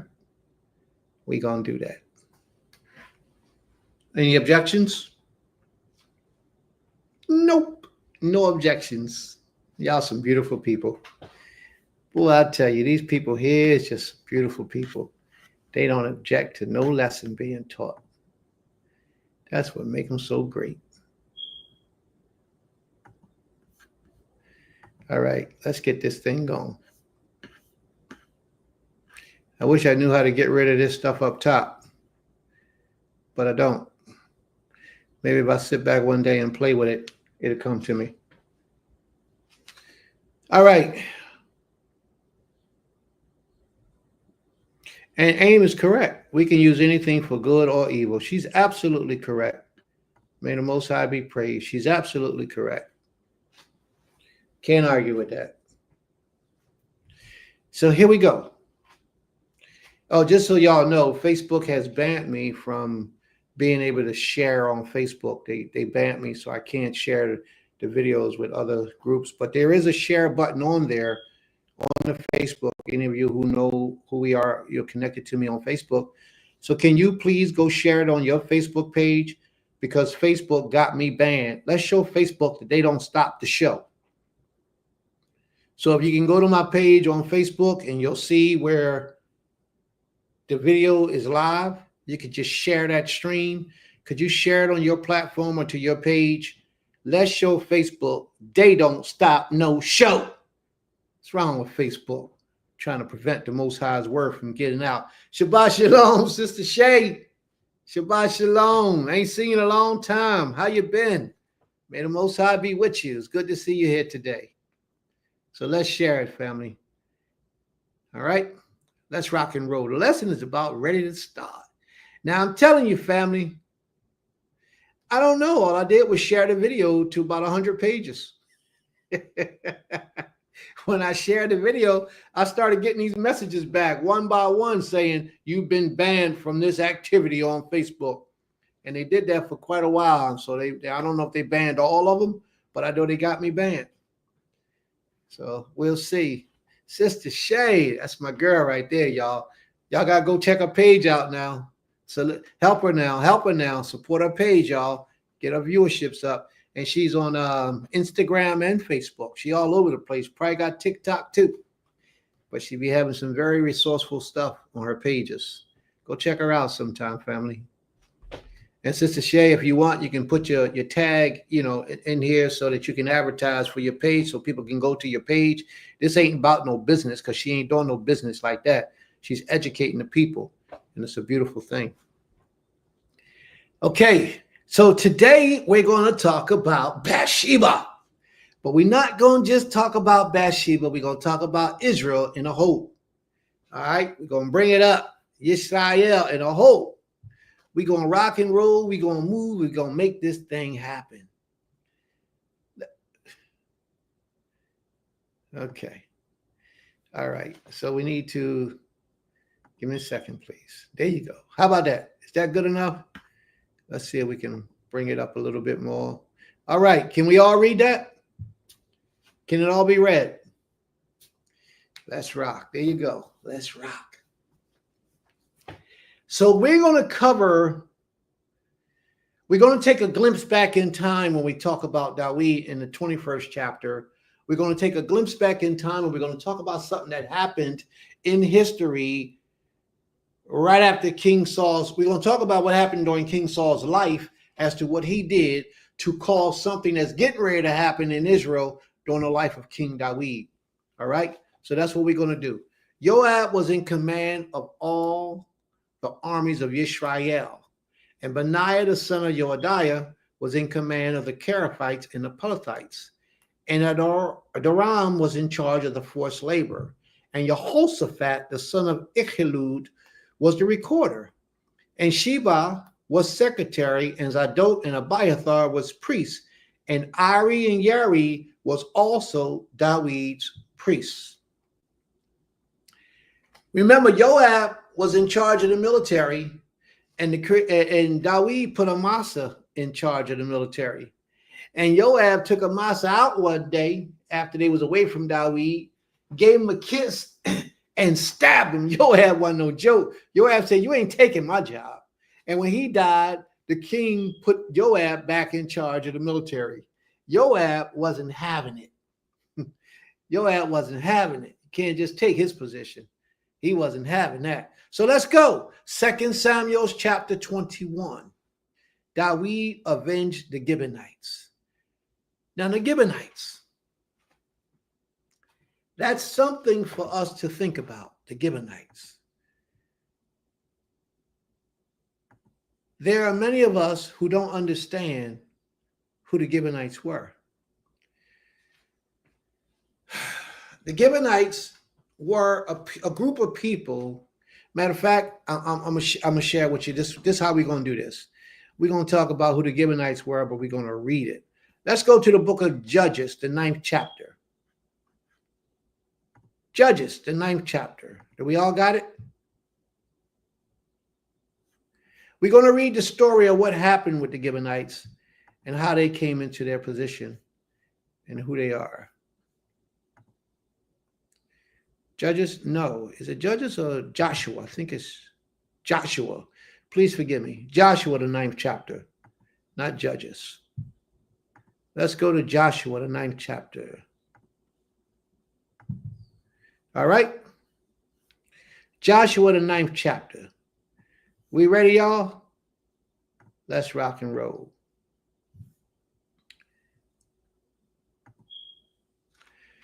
So I'm going to read the story. Give you a little bit of information about what's taking place. And it came to pass when all the kings were on this side of the Jordan, in the hills and in the valleys, and in all the coasts of the great seas over against Lebanon, the Hittites, the Amorites. Now you see the Amorites? The Gibeonites were a portion of the Amorites tribe. They were also a portion of the Hivites. Both the Hivites and the Amorites are all Canaanites, but they intermingled their houses. They're all Canaanites, so it doesn't matter. The Gibeonites are Canaanites as well. And you all know what the Most High says about Canaanites. Don't intermarry with them. because they will turn your hearts away from the Most High. Well, something amazing happened with these Gibeonites. I got to give you the history so that you understand when we read, everything else will fall in place for you. So I got to do what I'm doing right now so that when we do read, you will fully understand what you're reading about. So here's the Gibeonites. And this is what they did. And then we're going to show you what took place with them that caused the Most High to be angry. And it came to pass when all the kings were on this side of the Jordan, in the hills, in the valleys, and in the coast of all the great seas over against Lebanon, the Hittites, the Amorites, the Canaanites, the Perizzites, the Hivites, the Jebusites heard thereof. Now, Jebusites, this is just for your knowledge, Jebus, the people who inhabit Jebus were Jebusites. Jebus is the ancient name of Jerusalem. It's the ancient name of Jerusalem. You're going to read later on, we're going to talk about a place called Ai. Ai was the capital of Jerusalem. Now pay attention, not Jerusalem, but of Jebus. Keep all that stuff in mind, family, because it's all going to play a part. All right. That they gathered themselves together. All these people gathered themselves together to fight with Joshua and with Yisrael on one accord. Now, all these Canaanite tribes came out because the Most High told us to go into the land, conquer the land, and destroy and defeat all of our enemies. The Canaanites was number one on that list. So when we came across the land, Moshe passed away. Joshua led us into the land of Canaan to take our possession. Well, they heard we was coming. So they all got together and they ready to go to war to kill us, to destroy us, to defeat us. And this is where we're at right now. They got on one accord. And when the inhabitants of Gibeon heard what Joshua had done unto Jericho and Ai. Jericho and who? Ai. What is Ai? The capital. When they heard what Joshua had done to them, the Gibeonites, they got wise. And they said, we don't want this to happen to us. Who are we talking about? The Gibeonites. Who are the Gibeonites? They are Canaanites. They're both Amorites and they are both Hivites combined together. They are Gibeon or the Gibeonites. And we're going to read about that. It says they did work willingly and went and made as if they had been ambassadors. They pretended themselves, camouflaged themselves, and act like they wasn't Canaanites. Oh, we not from here. We just travelers. We just been here for a period of time, but this ain't y'all ain't got to kill us. We going back home before we let y'all kill us. That's what they said. Now watch what happened. They did willingly and went and made as if they had been ambassadors and took old sackcloth upon their ashes and wine bottles, old and rent and bound up. So they put like if they were travelers. And if they was really like destitute people who didn't have a whole lot of money, didn't have a whole lot of food, really didn't have nowhere to stay. That's what they're pretending to portray to Joshua. But Joshua's a warrior. Is he going to fall for that mess? Let's read on and let's see. And they also put on old shoes and clouded upon their feet and old garments upon them. And all the bread of their provisions was dry and moldy. They pretended as if they were poor, like if they wasn't the people that was living in the land, like if they wasn't Canaanites. And then they went to Joshua. Remember why they did this? Because they saw what Joshua did to Jericho and Ai, how Joshua was coming through the land of Canaan, killing everybody. They got wise and said, hey, we don't want to die. Let's figure out a way that we can get around seeing death. And they got wise. You got to give them their credit. You got to give them credit for what they did, because we're not talking about one or two people. We're talking about a whole nation of people. The inhabitants of Gibeon, all of the people, however many of them it was a bunch of them working on one accord to fool the children of Israel. Let's see what they did. Put on all these old clothes, old shoes, molded bread, molded. Where they get the molded bread from? Dust and moldy, dry and molded. And they went to Joshua unto the camp of Gilgal, and said unto him and to the men of Israel, we be come from a far country. They're lying. We be come from a far country. Now therefore make ye a league with us. We would like to enter into a covenant with you, O mighty man of the Most High. Joshua, we not Canaanites. We not from here. We from over there, far country, all the way on the other side. And they went to Joshua unto the camp of Gilgal, and said unto him and to the men of Israel, we come from a far country. Now therefore make ye a covenant with us. Make a league with us. And watch this. And the men of Israel said to the Hivites. Who were the Hivites? The Gideonites. They were Hivites. Who were the Hivites? Canaanites. But Joshua didn't know it at the time. They said, make us a covenant that you won't kill us. That's all they worried about, is not dying. And Joshua gonna say, yeah, we ain't gonna kill y'all. We will let y'all live. Now, before I break all that down, I'm gonna show you, I'm gonna finish the reading first. We come from a far country. Now, therefore, make a league, a covenant with us. And the men of Israel said unto the Hivites, peradventure you dwell among us. Now, if we let you dwell among us, and how shall we make a league with you? How will we make a covenant with you? And they said unto Yahushua, we are thy servants. We will serve you, Yahushua, and your people. And Yahushua said unto them, who are ye? And from whence have you come?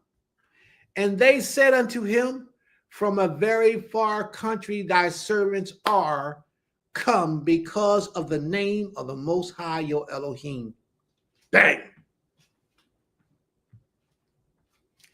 They lied. And I want you to see how they lied. They was wise. They did their homework. They did their research.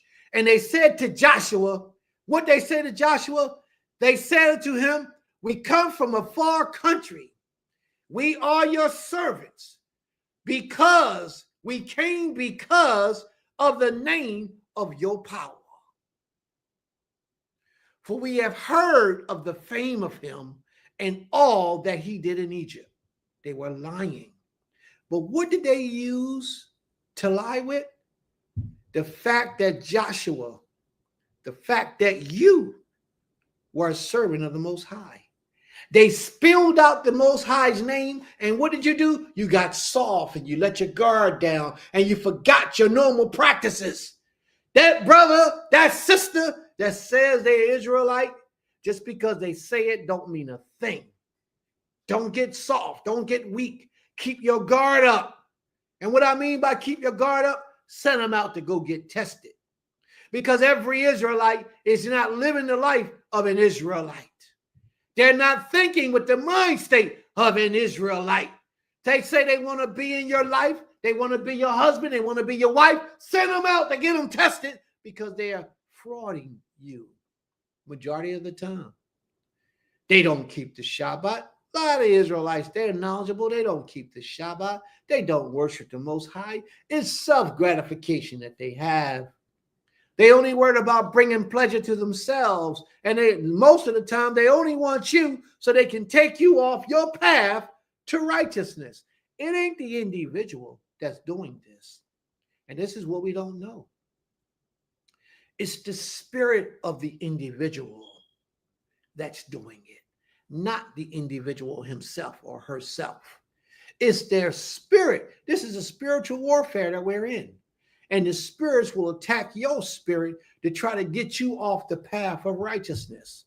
He'll look good. She'll look good. Big titties, big butt. And they will be the bomb. Your eyes will be looking at all the wrong things, and your spirit and your mind will not be operating properly. The Gideonites told us that they came from a far country because they heard of what the Most High did in Egypt. They came to worship the Creator. Y'all hear what I'm saying? They fooled Joshua and told Joshua that, and let's see what happens. And all that he did to the two kings of the Amorites, Canaanites, and that were beyond Jordan, and Sihon, the king of Heshbon, and to Og, king of Bashan, which was at Ashtaroth. Remember all those wars when Moshe went to war with all those people and killed all those people? Those victories went out through the world. And they played on the knowledge of that to Joshua. People will come into your life today, family, because their spirit feels your spirit drawing closer to the Creator, getting more serious with the Almighty. You be a woman or a man and you ain't had a mate in 6 months to a year. You've been divorced or separated, or you're still a virgin, but you're thinking about marriage. And then all of a sudden, from the moment you set your mind toward righteousness, the adversary will send individuals into your life to test you, to bring you back, to hold you down from being the best version of yourself. If you're an Israelite and you said to the Most High Creator, I'm changing my diet from this day forward because I want to live. So I'm going to stop eating meat. I'm going to stop eating chicken. Chicken is unclean anyway. You ain't got no business eating chicken. I'm going to stop eating chicken. I'm going to stop eating fish. I'm going to stop eating meat. I'm going to leave all that stuff alone. I promise you. I promise you. If you ain't got somebody in your life right now as a husband or a wife, very soon people will be knocking at your door talking about, hey, you looking for a mate? I mean, not in those words, but very soon it will happen because their energy is connected toward change and positivity. And when change and positivity takes place, it sets off a light in their minds and it causes them to connect with you. And when they start connecting with you, you're going to be so desperate to have somebody fulfill that void in your life that you will overlook the normal procedures that you know needed to be fulfilled in order to protect somebody in your life. Because he looked good, because she looked good. Oh, she might smell good. He might smell good. He got a nice car. He got a couple dollars. So you make exceptions. Don't make those exceptions. Because wickedness will hide behind those things. Just like right here, Gibeon, the Gibeonites was hiding behind the righteousness that they portrayed to Joshua. You see what I'm saying? They gave Joshua a reason to look and cover his emotions or his rightful thinking, his ability to discern righteously. He covered that and he went on with the pretense because they mentioned the name of the Most High. And same thing is what happens in the life of a lot of us. These people come to us talking about, I'm a Hebrew Israelite. I worship the Most High, El Shaddai, El Elyon, El Rakum. They say I worship him too. And you be so gullible. Finally, I found another one like me out here in this city where there was no one else. Oh, man, come on, let's talk. Y'all start talking, one thing lead to another. 6 months later, you're having a baby. You're pregnant by this no good dude. And when you get pregnant by this no good dude, you get to find out who he is. Pew, he gone. He out. He was a monster. But because you didn't go through the right procedures, just like Joshua didn't go through the right procedure to check them out, you didn't go through the right procedure either. And guess what? Now you stuck. 9 months later, you got a baby of a man you don't even know where Joker at. You can't even, if you wanted to send him a picture of the baby, you wouldn't be able to do that because you don't even know where he at. Wait, matter of fact, he gave you his Hebrew name. That wasn't even his real name. And you don't know his real name. You understand what I'm saying? It's just like that when you bypass the normal procedures. You don't know who this dude is. All you can do is scroll through Facebook all day and all night and see if you can see a picture of him. And if you do find a picture of him, it's probably going to have that phony name up there. He's going to be pronouncing himself as a devout Hebrew Israelite servant of the Most High. That's me. I'm Kachibubacha, the Hebrew Israelite servant. I lead people and teach people about the Creator. And he doesn't. He leads people to destruction. He leads single individual women to chaos, turmoil, and lives of suffering and pain and torture because he's wicked. He looks good. He smells good. He got a nice car. He got a couple of dollars, and it will fool you to make you think, oh, he's the one. And he ain't the one. That's right, Sister Anita, straight demon. But you can't blame him. You can only blame yourself because you allowed yourself to fall victim without proving that individual. Just like Joshua. Joshua, man, he was in war, fighting war with all these people. And now he got one person that he come upon and they start talking, hey, I need tissue, your most high, El Shaddai, El Elyon, I need your day. They start talking that Hebrew, kicking that stuff. Say, I know the most high, I need Holek, Derik Shel Yehovah. So they say they walk in the ways of the Most High. That's what they make you think. And you fall victim because of their smooth words. And what do you do? And what do you say? And how do you offend against that? You say, oh, wow, he's the one. Oh, she's the one. Oh, we're going to build this. And all along, they have a wicked plan that they have decided to try to destroy you, bring you down just so they can get what they want from you. The Amorites didn't want to die. The Gibeonites, they didn't want to die. The Hivites, they didn't want to die. So you know what they did? They spoke in the language that Yahushua desired for all the earth to speak. They spoke in a language. First they said, we are your servants. That is humbling for people to. Can you imagine a man come up to you as another man, and he says, I want to serve you, Mr. Ada, Chief Malak, I want to be your servant. And the first thing you do is that knocks your guard down, and you say, well, okay, we finally got somebody that's about this life. That's the first thing you think. He says, and then I heard about all that the Most High was doing for you in your life, and I wanted a portion of that for me. Man, you really like, oh, this guy, yes, let's get this on. Let's do this. Because this is what you've been desiring forever or for so long. And all of along, it was only so that they didn't die. They had no interest in serving the Creator. All they were trying to do was prolong their lives. And let's read on, please, because Prince will be having us here for 5 hours talking about the same situation, but in different ways. But let's read on. All right, where we at? Wherefore our elders and all the inhabitants of our country spake to us, saying, take victuals with you for the journey, and go to meet them. And say, all this is a lie. But look how they coming out with honor.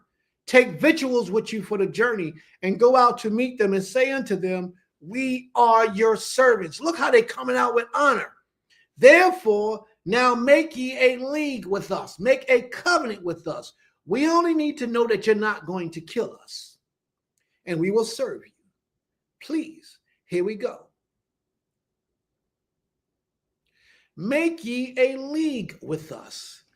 He says, this our bread we took hot for our provisions until our houses on the day we came forth to go unto you. They're lying. But now, behold, it is dry, it is moldy. All these bottles of wine, which we filled, were new. And behold, they be rent. And these our garments and our shoes, and become old by reason of the very long journey. And the men took of their victuals, and asked not counsel at the mouth of the Most High. Let's back up. Now, the men that they were talking to was Joshua and the rest of the Israelite leadership, the princes of Israel. See, your position as a prince is very important. Even a moray is extremely important. You always go to the Most High for instructions when it involves decisions in your life, especially pertinent decisions. It says the men took their victuals, took of their victuals, means that the things that they brought out, we accepted. Oh, I don't know if y'all understand what I mean. So let me break it down to you in a way that you got to understand it. At least I'm going to try to help you understand. In the spirit world of things, when you partake of somebody's victuals, a portion of their spirit enters into your spirit. You become a portion of them. This is how people can curse you. This is how people can bless you. This is why before we pray for people, we ask for their permission to pray. So they give us permission, and then a portion of our spirit through our prayers go upon that individual. Understand things that you've never understood before. This is why people, you see those Christians walking the street, they say, I'm going to pray for you, brother, so that you will acknowledge and say, yeah, okay, no problem, so that they can get their spirit, a portion of their spirit, to come upon you. So when people say, I'm going to pray for you, and you know you don't know who they pray to, and you don't know how they get down, tell them, no, don't do that. I'm cool. Deny it. Reject it, so that their energy can't enter into your force. You have to deny it and say, nah, bro, I'm cool. Don't worry about that. I'm all right. Thank you very much. I appreciate the thought. And move on. Because if you partake of their victuals, they're all that they have and what they're offering you, if you partake of it, it's the same way of you opening up the door and saying, let me go ahead and worship your God, just on a lesser degree. Because once you do that, their energy a portion of their energy will enter into you once you agree. It's like the vampire. When the vampire comes to your house, he knock on your door. If you don't let him in, he can't come in. He can't cross that threshold if you don't say, come in, if you don't invite him in. So when people ask to pray for you, they're asking to be invited into your essence, into your spirit. And when they pray to you, things will begin to take place in your life that was unlike normal. And if these people are practicing idolatry, portions of their curses will be upon you. And you'll be wondering how your life, man, what happened in my life? I was so good just 6 months ago. I had so much strength. I walked in my integrity. I was healed. And you don't even realize that when that person that was practicing idolatry said to you that I'm going to pray for you, you said, okay, thank you. Thank you very much. That was opening the door for them. And that allowed a portion of their spirit to come into you, and you don't even understand it. The children of Israel, we accepted in verse 14, Joshua 9:14. It says the men of Israel took of their victuals. We accepted portions of what they brought, and we entered into a covenant with them and asked not counsel at the mouth of the Most High. Everything we do, we should ask the Most High for permission to do it. We should ask the Most High for his advice in these things because they are pertinent. That's why a lot of us are not here today, because we didn't ask the Most High for his decision. We did what we thought would bring us pleasure, not what would bring the Most High's pleasure and what was best for our lives. And watch verse 15. And Yahushua made peace with them. Yahushua made peace with a people without even going to the Most High. Would Moses have done that? I wonder. It says Yahushua made peace with them. Now watch this. And Yahushua made a league with them. He entered into a covenant with them to let them what? To let them live. And the princes of the congregation swore unto them. Y'all understand how powerful this is? All the leadership in Israel, the princes, Yahushua, the elders, they all said, we will not hurt or harm you. We will not destroy or defame you. We will let your people be of our people. Come on in. Whatever y'all got to offer, we will embrace. Because we're thinking at that time, Yahushua was thinking that these people wanted to know about how to serve the Creator. A lot of times, family, people will use that trick to get into your life to destroy you. Oh, let's have Bible study. I want you to teach me about the Creator. What you know about the Most High. And then in the middle of y'all having Bible study, y'all conversations go somewhere else. And next thing you know, 6 months later, you're pregnant. You having a baby. And after you had a baby, he gone. He goes. You can't find him. And not only can you not find him, you don't even know his real name because you only know him by his Hebrew name. The one you were sitting down having Bible study with. Think about it, family. Think about it. Prince ain't going to tell you nothing that ain't right. He ain't going to never reveal to you anything that's not supposed to be revealed to you. Whomever it is for today, take heed to what the Most High is saying. You be so desperate sometime to find a friend that you befriend yourself with the wickedest of people, not even understanding who they are. And in alarming rates, more and more people are turning to witchcraft, sorcery, and black magic. More and more people are turning to these things. And you don't know who they are. You know why you don't know? Because they're not ugly and beat down with saggy spots and ugly faces. They look like you and me. They look good, like you and me. Smooth skin, pretty hair, pretty cheeks, temples, nice full beard, or nice hair done, laid back real pretty with their nails looking all good, smelling all good, and they be the main ones worshiping Satan.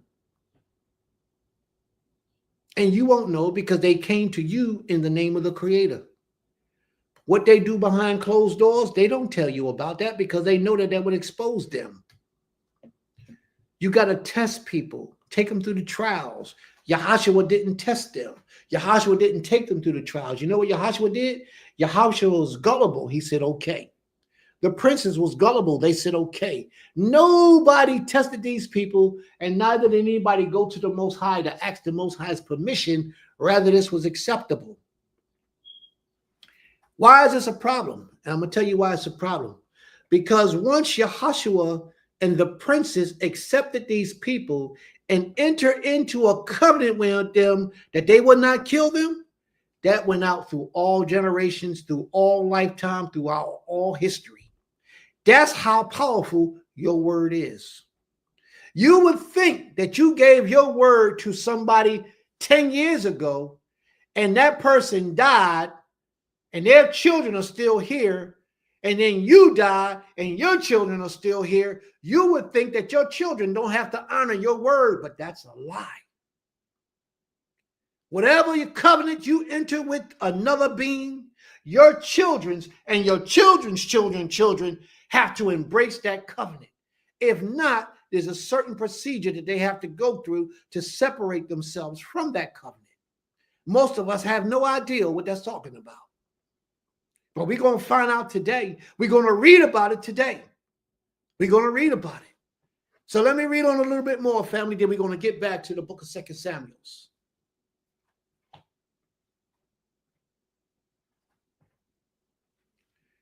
And Joshua made peace with them. Yahushua made peace with them and made a league with them to let them live. And the princes of the congregation swear unto them. Watch this. And it came to pass at the end of 3 days after they had made a league with them, that they heard that they were their neighbors and that they dwelt among them. The children of Israel journeyed and came out their cities on the 3rd day. Now their cities was Gibeon and Shapirath and Beroth and Kerjaram. And the children of Israel smote them not, because the princes of the congregation had sworn unto them by the Most High of Israel that they would not kill them. They swore in the name of the Creator that they would not kill them. And all the congregation numbered against the princes. They murmured against the princes. When they found out that these people were Canaanites, the people who was responsible, they got upset with the leadership because the leadership moved without beseeching authority from the Creator, without doing due diligence. This is how important leadership roles are. It's not just for you, it's about the Most High's people as well. So you being in a position of leader, you have to do what's best for the people. And in order for you to do what's best for the people, you always ask the Most High for what his divine will is. Divine means from on high down to you or down to earth. That's what divine means.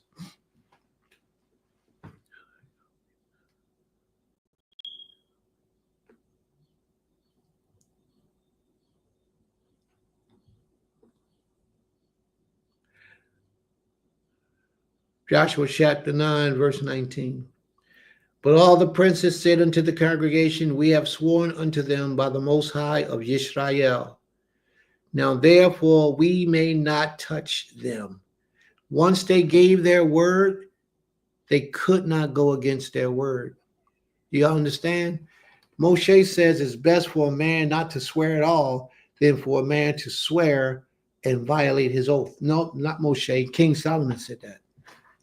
It's best for a man to not enter into a covenant than for a man to enter into a covenant and then don't do what he said he was going to do. So there's a lot of males today that enter into covenants with women and say, I'm going to be your husband. And it's just a fairy tale. It's just a storybook. It's just something that they say, but they don't live up to it. They don't follow it up. They don't back it up through their actions. And sisters, you got to be careful out here choosing these dudes because a lot of them mean you no good. They talk smooth. They look good, smell good, got big cars, got a little couple of dollars, but they really have no good intentions for you. And they claim that they're coming in the name of the Most High. Be careful, family. That's all I can say. What I would suggest for you, sisters, if you're in that position, you're in that predicament, get yourself a covering and allow that righteous covering. Now, I'm not talking about a covering just anybody.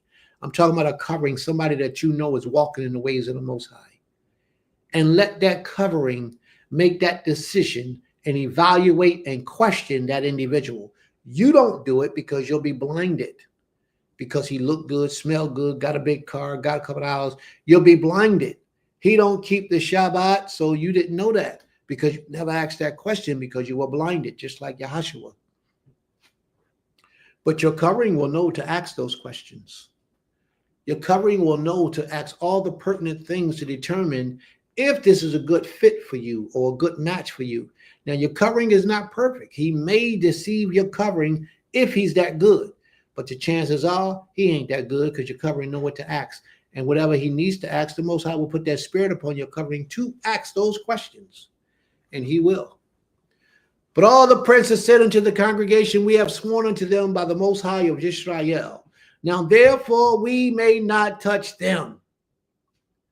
This we will do for them. Once they found out that they were Canaanites, that they were deceived, that they lied to them, they said, this is what we would do to them.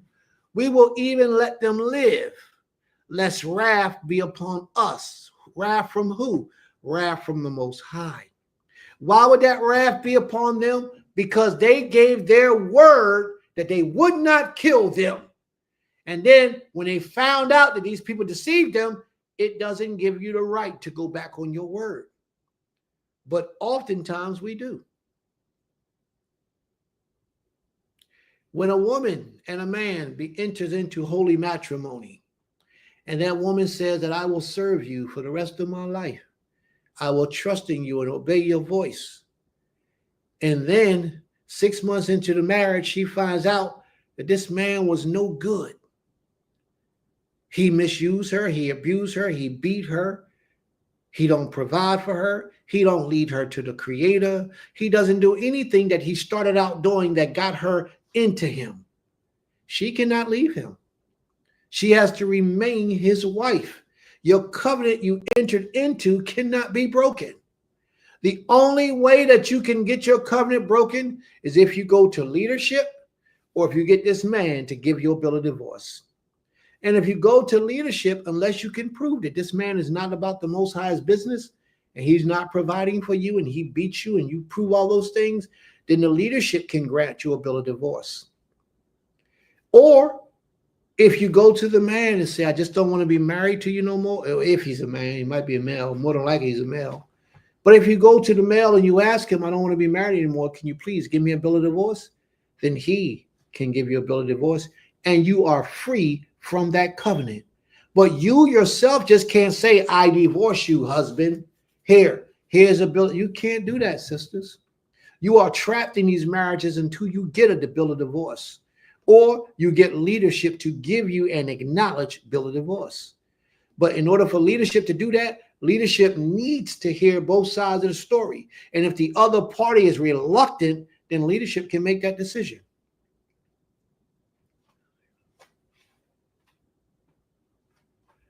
But all the princes said unto the congregation, we have sworn unto them by the Most High of Israel. Now therefore we may not touch them. This we will do to them. We will even let them live, lest wrath be upon us, because the oath which we swear unto them. Y'all got to understand how important giving your word is.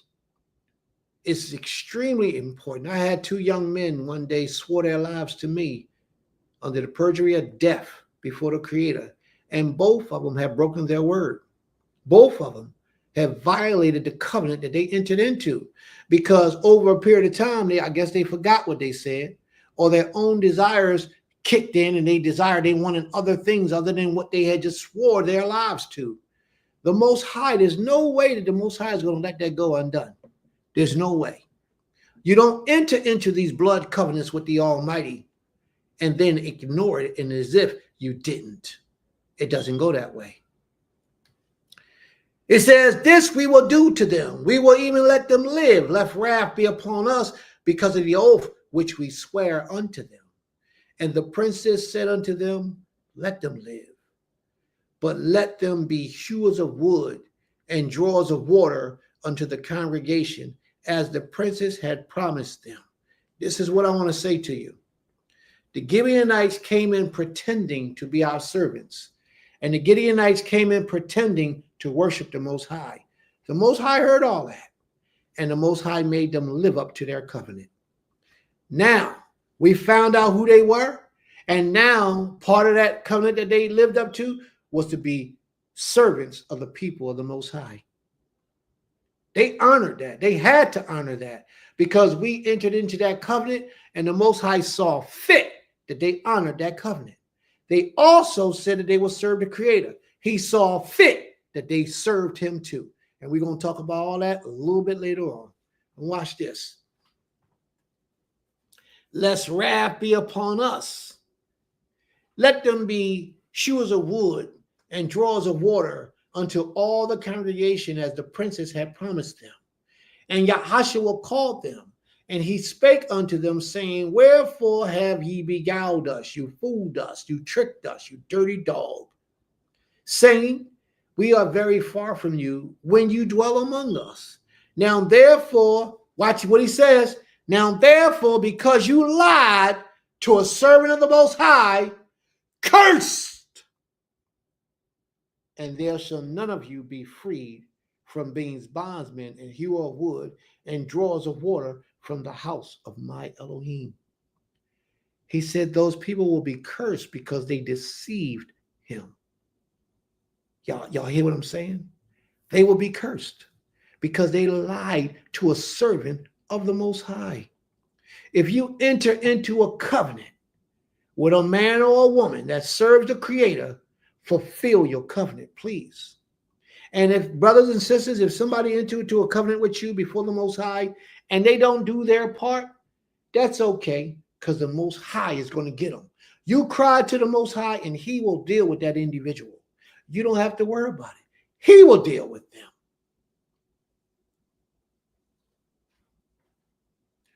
He said, ye are cursed. And they answered Yahshua and said, because it was certainly told thy servant how that the Most High thy Elohim commanded his servant Moshe to give you all the land and to destroy all the inhabitants of the land from before you. Therefore we were sore afraid of our lives because of you, and have done this thing, because we didn't want you to kill us. And now behold, we are in thy hand. Watch what they say, entering into another portion of the curse. As it seemed good and right unto thee, do unto us. They entered into a third covenant by acknowledging, they asking for forgiveness of the deception that they played. And they say, whatever seems good unto thee, do it unto us. And so did he unto them, and delivered them out of the hand of the children of Israel, that they slew them not. And Yahshua made them that day hewers of wood, drawers of water for the congregation and for the altar of the Most High.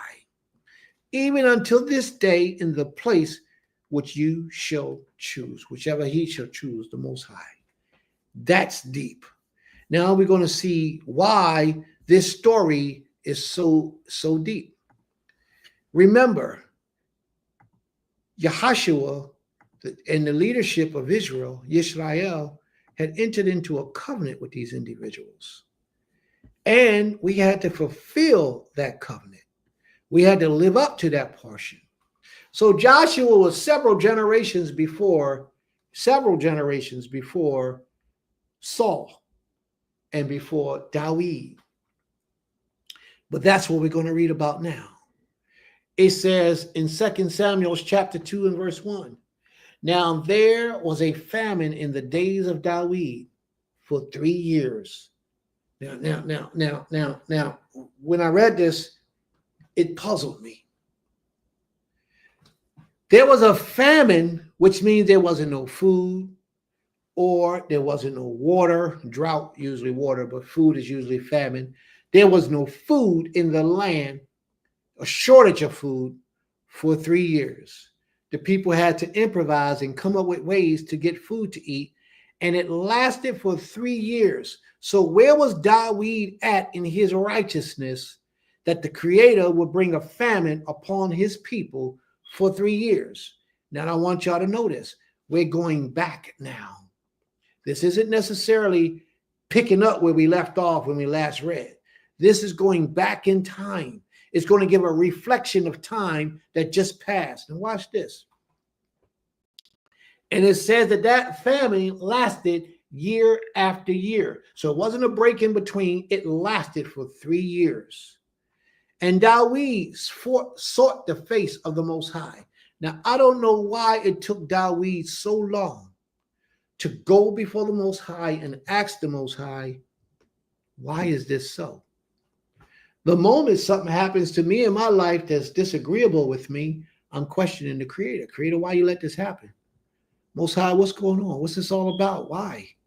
Because I want to know. But Dawid did this for 3 years. He allowed this drought to go on for 3 years. And then one day after the 3rd year, he went to the Most High and he said, Most High, why is this so? And the Most High said, there is blood guilt of Saul and on his house because he put the Gibeonites to death. Who's the Gibeonites? The Gibeonites were the people that we just read about with Joshua, where Joshua and the princes agreed, they entered into a covenant to let them live.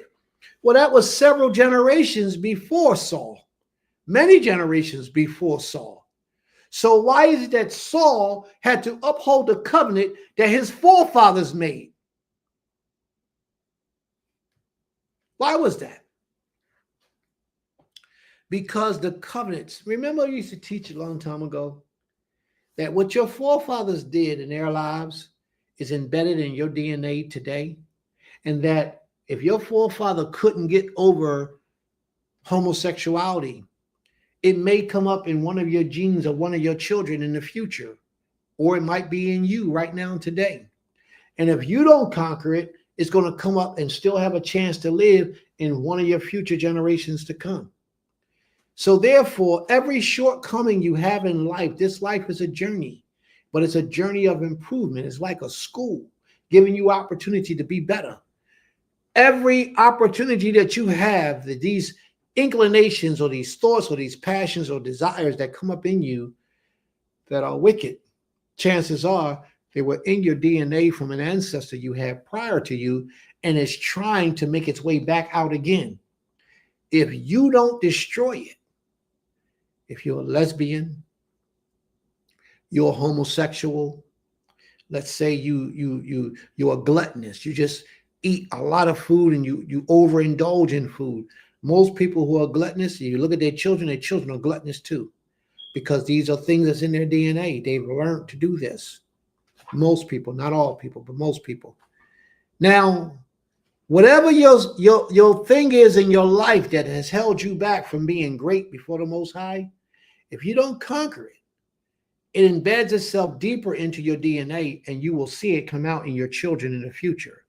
If you're one of those people who are always talking about people, always backbiting people, you're untrustworthy, you're not an honest person, you lie all the time, you steal, you cheat on your wife, you cheat on your husband, whatever it might be. If you don't conquer that in this lifetime, it will come out through your children in the future years to come. I promise you. You will see your children imitate your behaviors. Stop for a second and think about this, and I want you all to imagine this for a second. Don't just imagine it. I want you to do the work to see if what I'm saying to you is true. If you're a person with 3, 4, 5, or 6 different children, even if you only got 2 different children, be you a man or a woman, when your child was born, the issues that you had in life during that childhood, prior to that child being born, do 1 or 2 of your children have that similarity, that trait? Do they carry that behavior? Let's say, for example, if you was 300 pounds and then you had a baby, then you lost weight, right? 4 years later, the baby's 4 and 5 and 6 and 7 and 12 years old. See if that baby loves to eat food and don't have any discernment of when to stop eating. You watch and see. That's just a small example. But whatever your illnesses is, or your shortcomings, or your monkeys that carry on your back, or the vices that you have, whatever yours are, it will hand down to your children. You can have 2 or 3 children, and they'll each carry a portion of your personality from how your life was before they were born. And they could be totally different children. Like one of them be a harlot because you was a harlot. You was a whore. You was a male whore who ran the streets, and your son will come up. He'll be the same way. He can't get it out of his behavior. He don't even know where it's coming from. It's coming from you because you didn't bring it under control in that life. So if you want to give your children anything, family, live a righteous life and pass down righteousness to your children for them to inherit in their DNA, as opposed to inheriting what you inherited from your forefathers. Let this be the last time that these evil practices and evil behaviors come into existence through your genealogy. Let it be the end. Let it go no further. Let it stop right there, but come no further. And then everything from you forward be of righteousness. Because things you've been tested with, you've conquered, you achieved. No more homelessness, no more sleeping around, no more stealing, no more robbing, no more raping. Whatever it is that your issues are, leave them right there. And then when you've gotten yourself together and you've been together for some time, then start producing children. And the Most High said to King Dawid, there is blood guilt on Saul and on his house because he put the Gibeonites to death. He was not supposed to do that. So the king called the Gibeonites and spoke to them. So King Dawid called the Gibeonites and said, hey, Shalom, how y'all doing, man?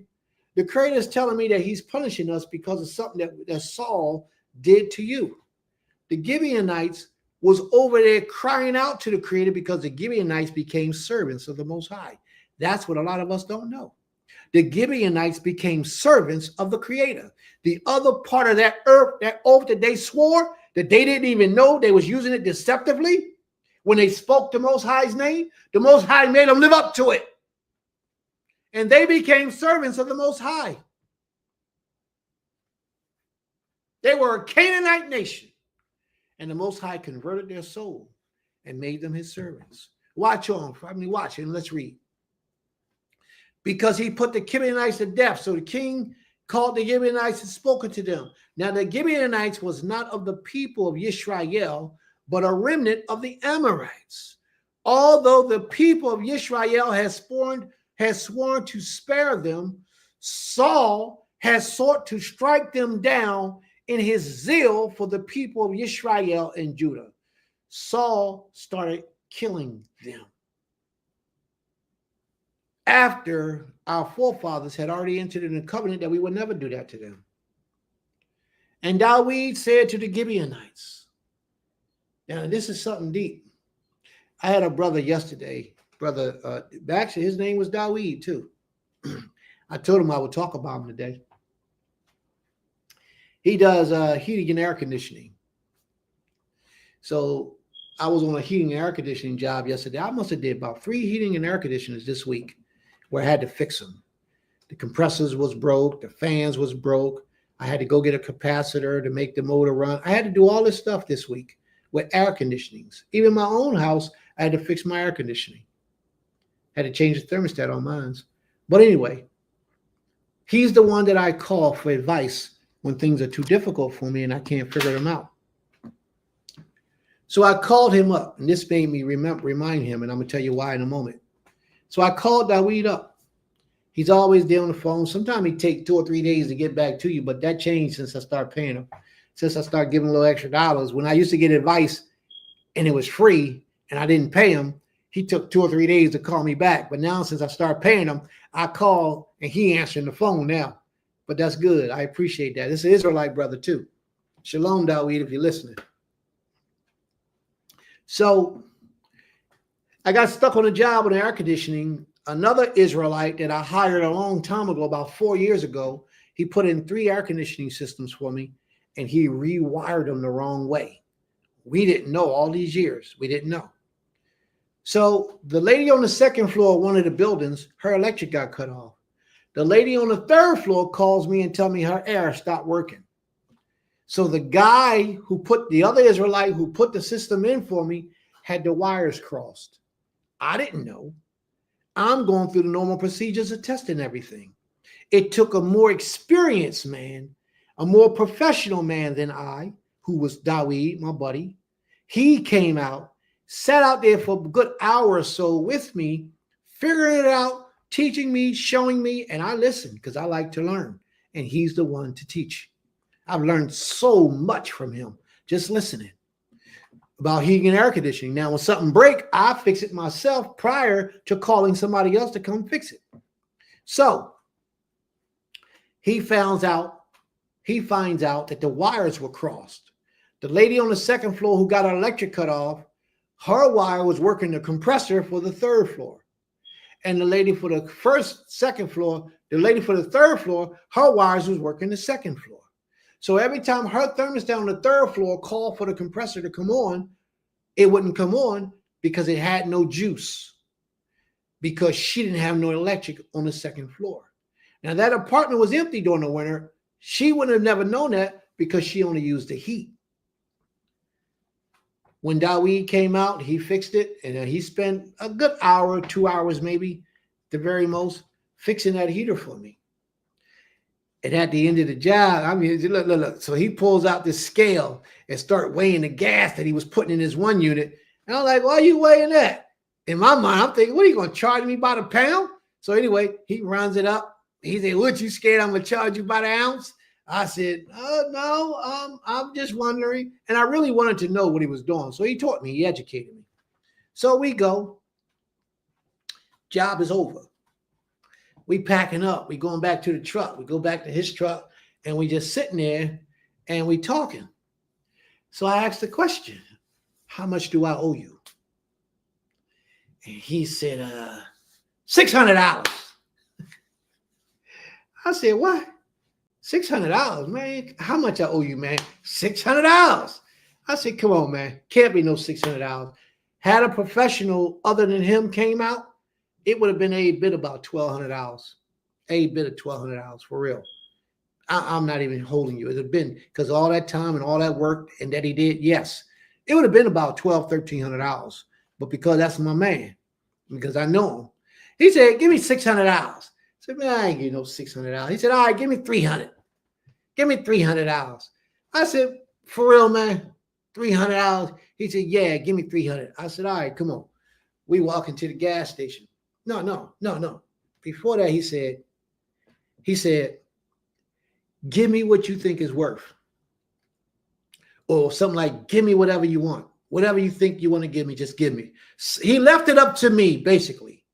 He left it up to me to determine how much I wanted to pay him. Now, I had in my mind, I'm going to give him like $100, but I wasn't going to say that. because I didn't want to disrespect him or insult him after he put all that time in, because I know what it's worth. So I said, "Nah, man, you come on, give me a price." I said, "Come on, Prince, man, whatever you want, man. Just tell me what you want to give me. Just give it to me. That's all. Dig in your pocket and just give it to me."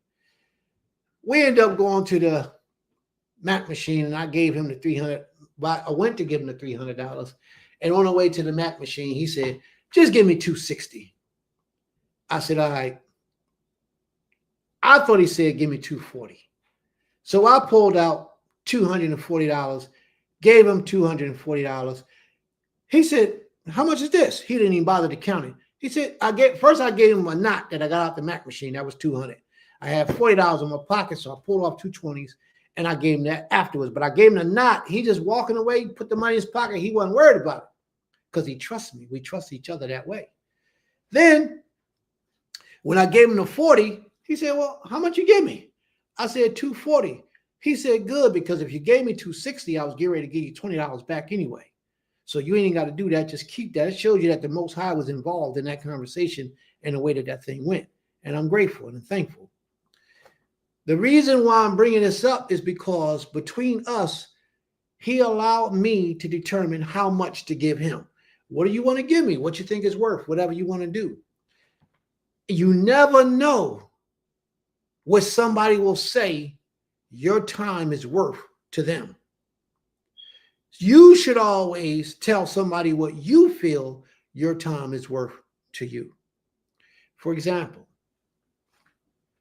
when you go in and you go for a job employment, you want this job. And the person says, "How much do you require in your salary?"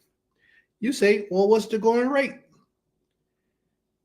$13 an hour. If you accept that, then you're saying that your time is worth $13 an hour to you. If they give you that option, you always shoot for the highest and let them bring it down, and you negotiate whether you want to work for that price. DAWID says 600, knowing that he didn't want 600, but he wanted to see where my mind was at. We settled on 300, but he still was just trying to see where I was at, because he would have did it for free. And I know him. I know he would have did it for free and wouldn't have charged me nothing. And he gives me advice all the time. All the time he's helping me. So I know it. But the simple fact that DAWID at this particular point is going to the Gibeonites, and watch what he says to the Gibeonites. He says to the Gibeonites, "What shall I do for you?" Now this man is the king. He ain't just a prince like Prince. He's the king. He's the reigning king at this particular time. So you got the king asking you, "What can I do for you?" You're going to ask for something major, I would hope. Something that you could not do for yourself. You understand what I'm saying to you?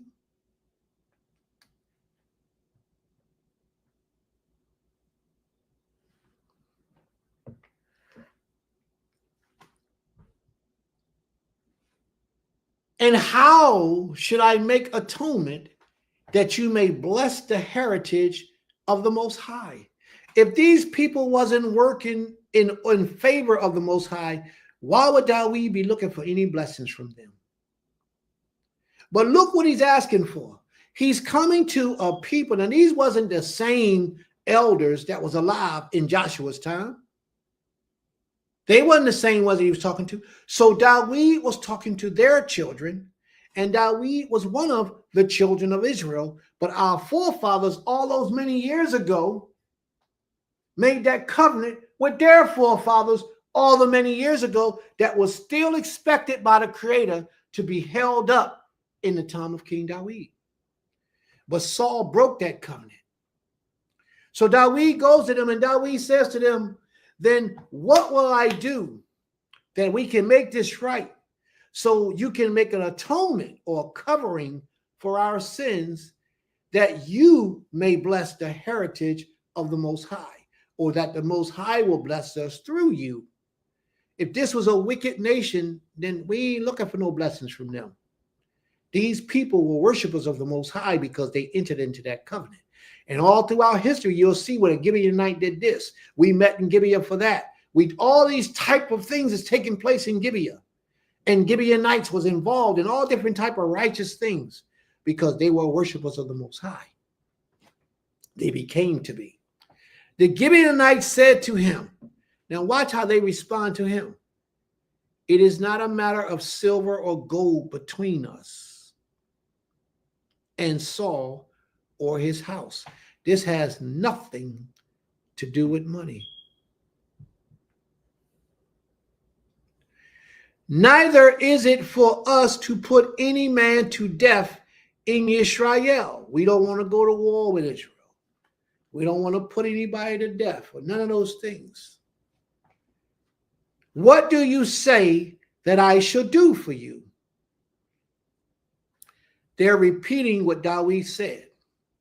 They said to the king, the man who killed us and planned to destroy us so that we should not place in all the territories of Israel. So that's what Saul did. They wanted to be with Israel. They was already in Israel. We made a pact with them and allowed them to be with us. They worshiped who we worshiped. They ate what we ate. They kept these laws. They did the same things that we did. And they were outside a Canaanite nation who their forefathers was cursed by the Most High that they cannot come into this congregation until their third and fourth generation or the 10th generation. But because they submitted themselves to the Most High, they were accepted. They said unto the king, the man who consumed us, Saul, he killed them, a lot of them. He thought he killed all of them and planned to destroy us. By him killing them, he tried to annihilate their prodigy throughout the earth in the years to come in the future. He actually thought he killed them all. So that we should have no place in all the territory of Israel. This is what they required of him. He said, let 7 of his sons be given to us. Why 7? 7 is a holy number. 7 days of the week. It's a holy number. 7 weeks to Shavuot. It's a holy number. The Most High has power in the number 7. Let 7 of his sons be given to us so that we may hang them. Now watch this. He didn't say hang them before our God. He didn't say hang them before Baal-zebub. He didn't say any of that.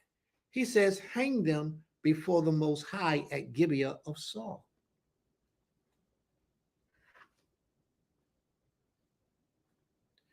Hang them before the Most High. The Most High have no pleasure in the death of a man.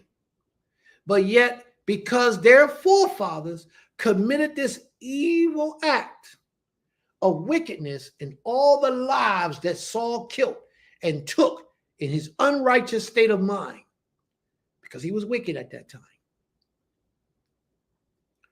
They said, let 7 of his sons, that's all we want. Let 7 of his sons be hung before the Most High. And they said before the Most High because that's the power they served. Before the Most High, Yod-Heh-Wah-Heh at Gibeah of Saul, the chosen of the Most High. And the king said, I will give them. King DAWID just agreed to give 7 souls of the children of Israel to this king. Wow.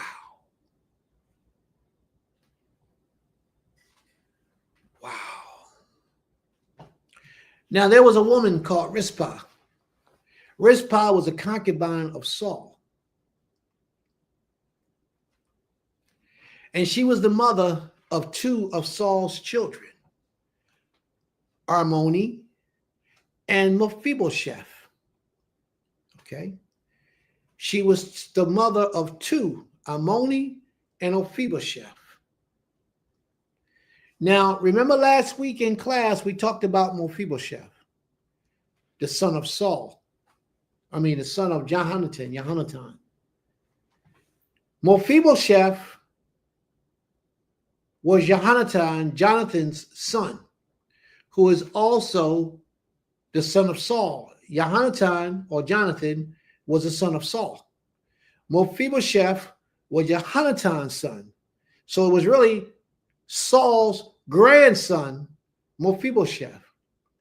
But Saul, he also had a son named Mephibosheth. So Saul and Jonathan had a son named Mephibosheth. And maybe Mephibosheth was a good relative. I mean, the two brothers, Jonathan and Mephibosheth, that was brothers, they might have had a great relationship. And Jonathan said, I'm going to name my son the same name as you so that you will live on. He might have, anything could have happened. So Saul had a son named Mephibosheth, and Saul's son Jonathan had a son named Mephibosheth. But the king, I moved on too fast. It says, I will give them, chapter 2, verse 21 of 2 Kings, chapter 21, verse 7. But the king spared Mephibosheth, the son of Saul's son, Jonathan. Do you remember with the story what I explained to you that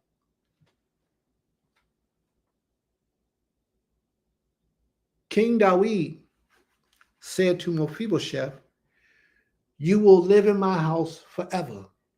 You shall eat at my table forever, because you was the son of your father, who was Jonathan.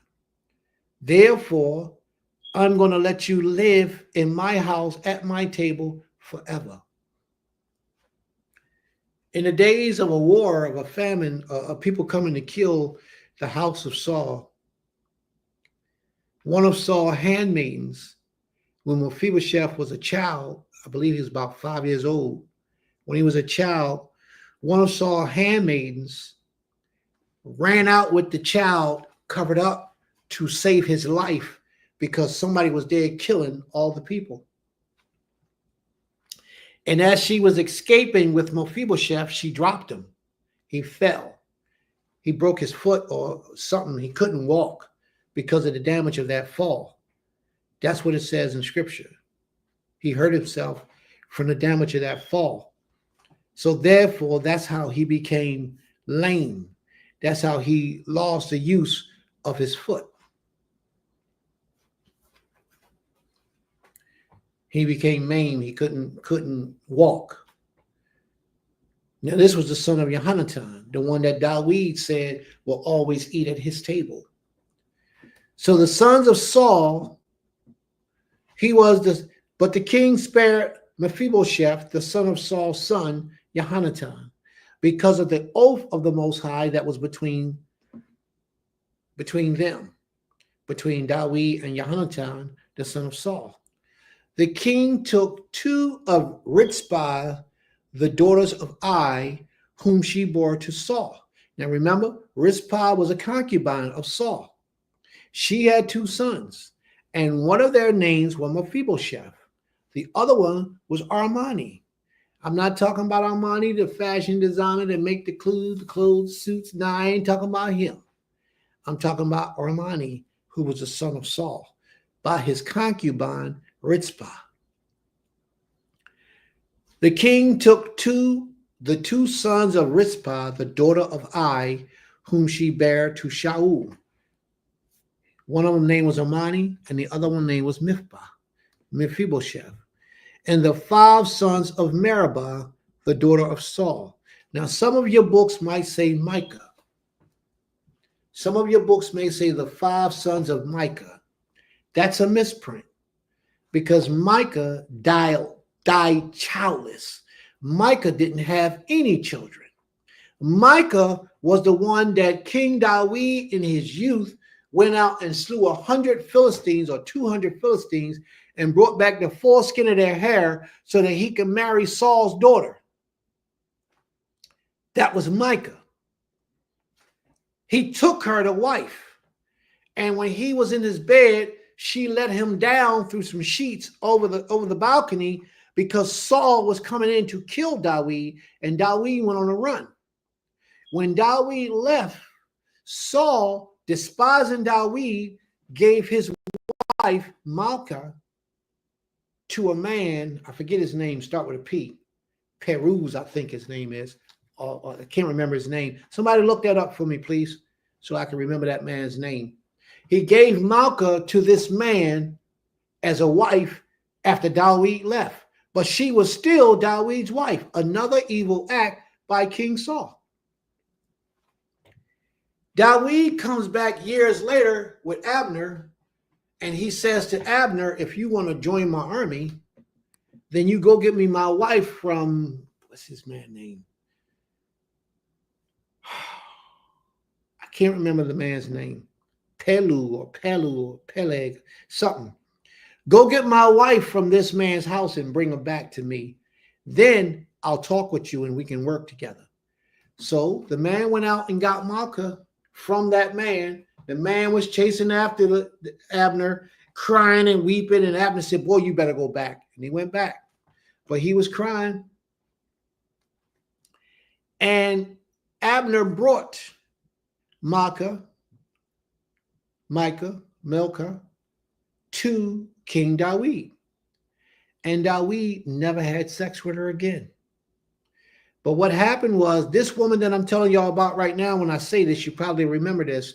You remember when we was reading the story of Dawid, where he was out in the street dancing, singing and dancing and shouting before the Ark of the Covenant, and he was dancing so hard that he took off all his clothes, and he was out there dancing with just his little strap around. He was dancing, and he came back home, and his wife said, why were you acting a fool out in the middle of the street? That was Malka. She was really angry that she had to be Dawid's wife, but she was his wife originally, falsely taken from him and given to another man when she was still his wife. So Dawid had every right of supremacy over her. Every right of supremacy.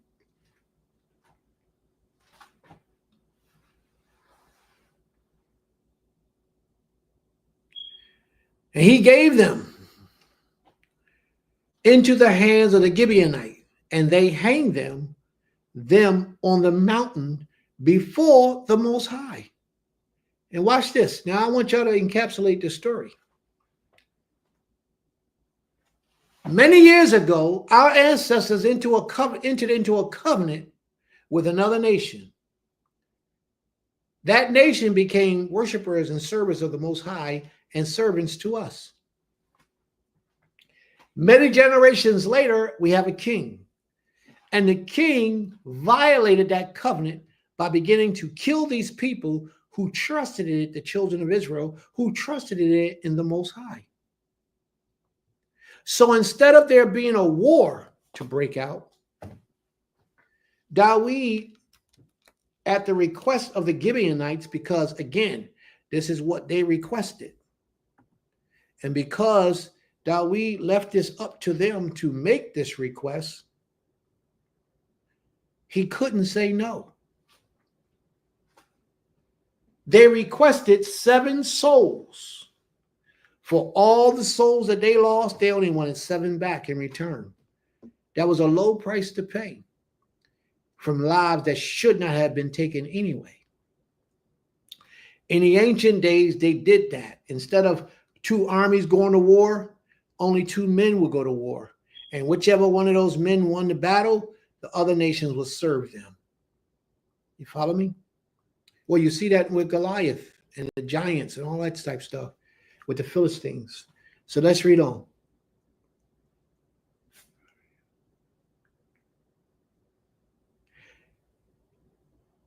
The Most High, whom they worshipped, accepted their offering from this covenant. And after Dawid gave them those 7 souls, and after they hung those 7 souls on a tree before the Most High, and the 7 of them perished together, they were put to death in the first day of the harvest at the beginning of the barley harvest. Then Rizpah, the daughter of Ai, took sackcloth and spread it for herself on the rock from the beginning of the barley harvest until the rain fell upon them from the heavens. So she sacrificed and put that offering out there, and she kept it so that no birds would come upon it by day and no animals at night, so that nothing would bother it. She did this as an offering to the Most High, as pleasement for the sins of her forefather or her husband, Saul, on the life of her children. She made an offering to the Creator, asking the Creator to forgive them, and this was her sacrifice. She did that until it rained. Don't nobody know how long it took for the rain to come, because it doesn't say. But every day she will be out there protecting it from the bugs, the animals, and all types of things, until the rain fell upon it. And she did not allow the birds of the air to come upon them by day, nor the beasts of the field by night. When Dawid was told Rizpah, the daughter of Ai, the concubine of Saul, had done, Dawid went and took the bones of Saul and the bones of his son Jonathan from the men of Jabesh Gilead, who had stolen them from the public square at Bethshan, where the Philistines had hanged them on the day the Philistines killed Saul on Gilboa. And he brought up from there the bones of Saul and the bones of sons of Jonathan, and they gathered the bones of those who were hanged, and they buried the bones of Saul and his son Jonathan in the land of Benjamin in Zelah, in the tomb of Kish his father. And they did all that the king commanded. And after that, Elohim responded to the plea for the land. After all that was done, the Most High lifted the famine. He was pleased with the actions of loyalty, commitment, truth, integrity, and honor that was displayed on both sides. And he lifted the curse. There's a deeper message than what you're hearing, family. And that deeper message is sometimes you can hurt people of the Most High and hurt them so deep that they living with this pain in their heart for so long that the Most High will punish you for you hurting his chosen, his people.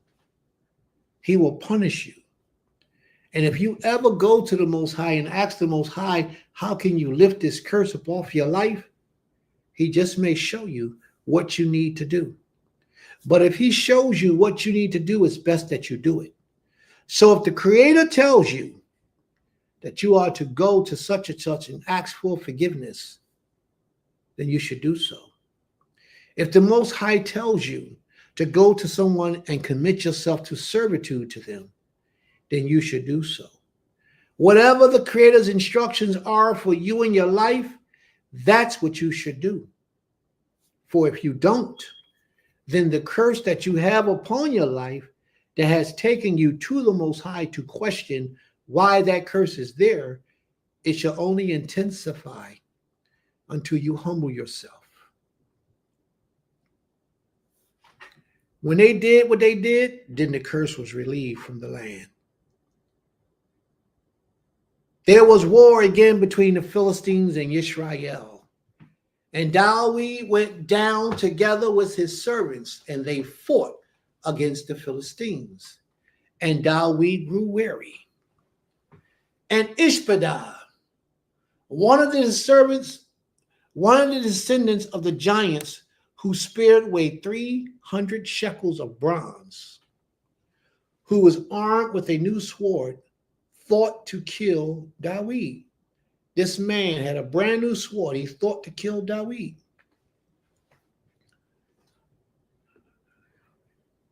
Who's Dawid? Dawid is the king, King David. He's at war with his men and his army. And somebody got a heads up on Dawid. And Dawid's soldier said, this man cannot kill my king.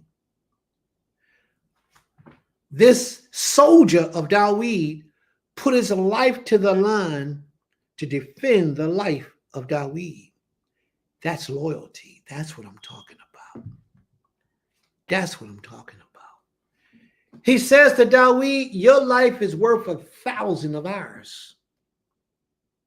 We can't afford to have you killed in warfare. So you know what? You stay home from now on. Your life is worth 1,000 of our lives. How many men today look at their spiritual leader like that? I would say almost none. But I tell you what, look at that group, the FOI, Fruits of Islam.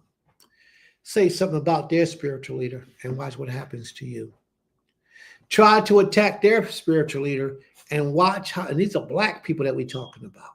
So that shows that it's in us. It shows that it's in us to come out.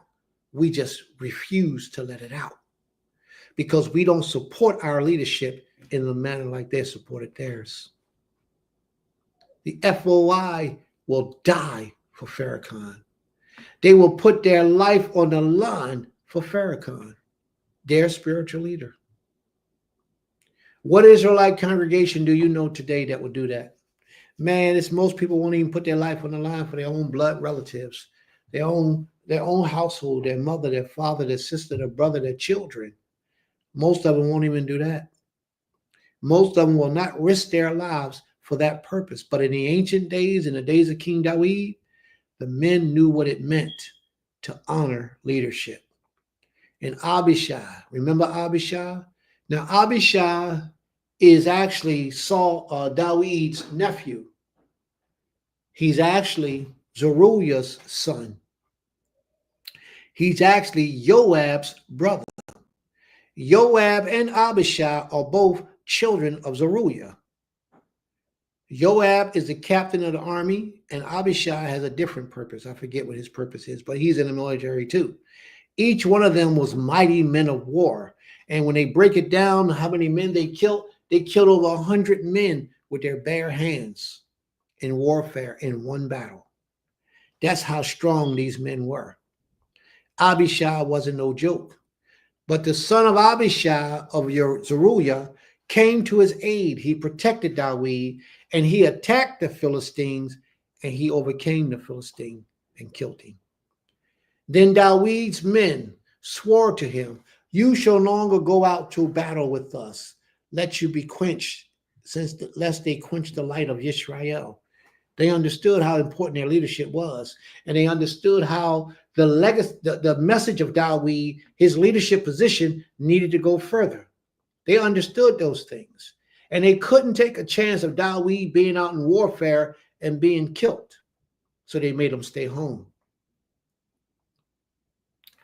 After this, there was again war in the Philistines at Gad.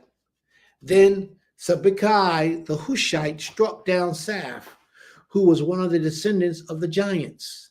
And there was again war in the Philistines at Gob.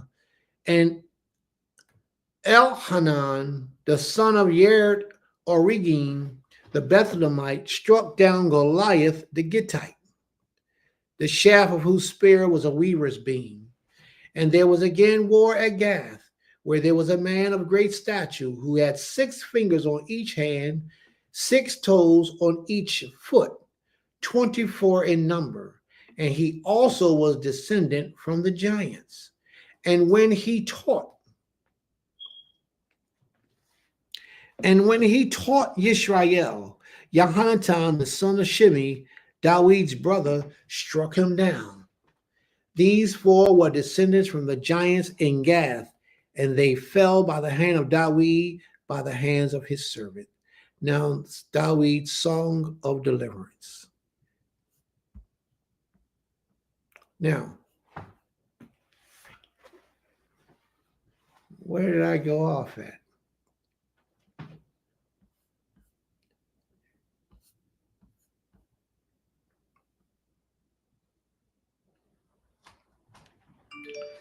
Bathsheba. Now, Bathsheba was the woman that Dawid had intercourse with. Bathsheba was the woman that Dawid committed adultery with.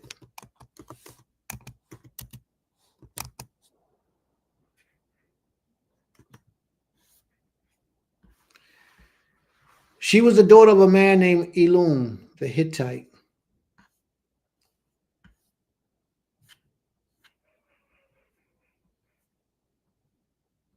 Wow, I messed up. All right, let me just give you the history.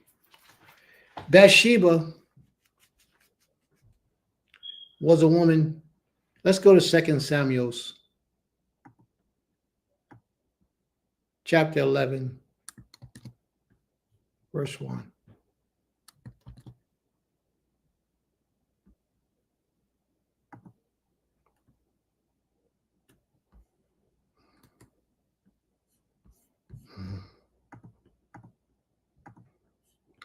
Second Samuel chapter 11, verse 1.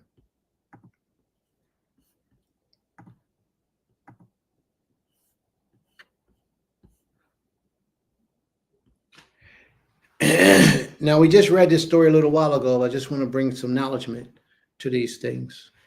It happened late one afternoon when Dawid arose from his couch and was walking on the roof of his king's house, that he saw from the roof a woman bathing, and the woman was very beautiful.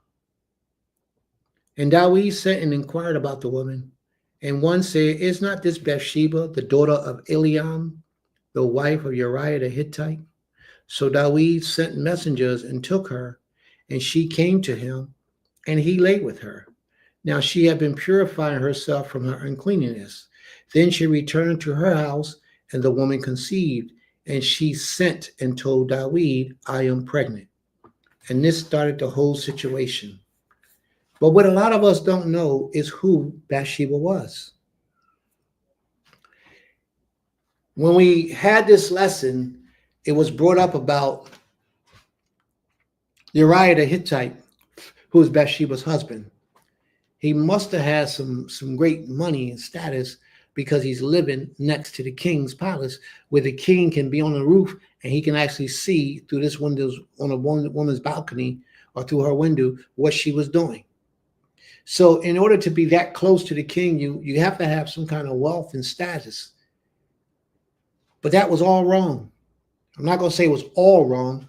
It was just wrong as to how I lined that up.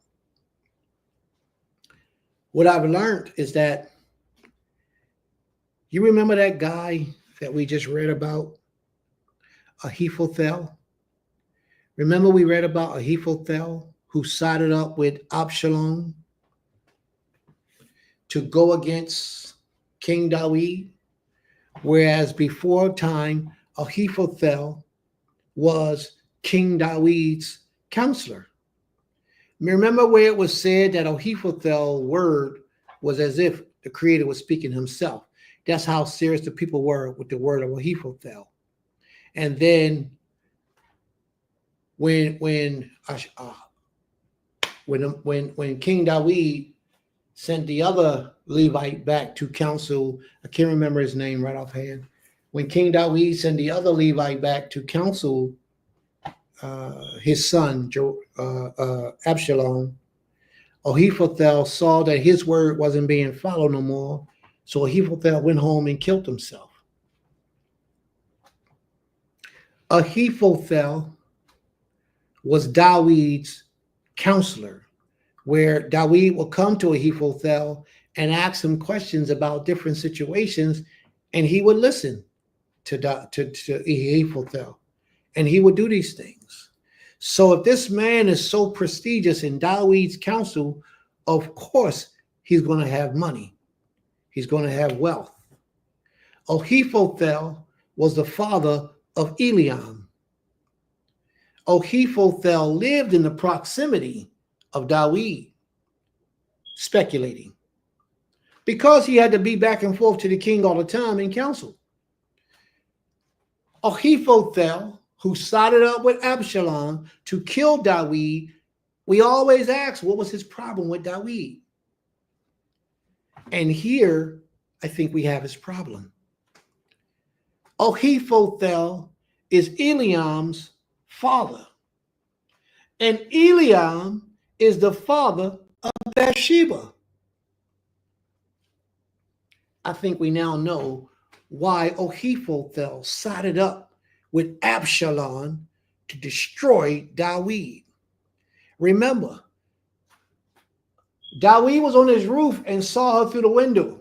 So that means that she lived next to the castle, which shows that somebody had some wealth. Her husband was just in the army. Was that his house? Or was it the house of Ahithophel? It could have been the house of Ahithophel, and his granddaughter might have been close to him, and his grandson-in-law could have been close to him as well. This is all hypothesizing. I am not saying that this is what truly happened, but I can see how this could unravel itself. So when Dawid committed adultery with Bathsheba, immediately Ahithophel got angry and upset. Think about it for a minute. Remember this part right here. Do you remember when Ahithophel told Absalom to go and lie with David's women? Remember? He said, go take your father's concubines. Remember that? Where did he lay with the concubines at? On the rooftop. Where was Dawid at when he saw Bathsheba naked, bathing? He was on the rooftop. These sins of the Most High against the Most High came back to Dawid in his face. He couldn't deny any of these things. The Creator rose up the spirit of Ahithophel to turn against Dawid, so ultimately he can bring about those curses upon Dawid and his family. This is deep. These scriptures that we dealing with, y'all, it be on so deep of a level that you got to pay attention. You got to know history. You got to know who these people are. You got to know how these people relate to each other. Because if you don't, you will miss it. Bathsheba's father was Eliam.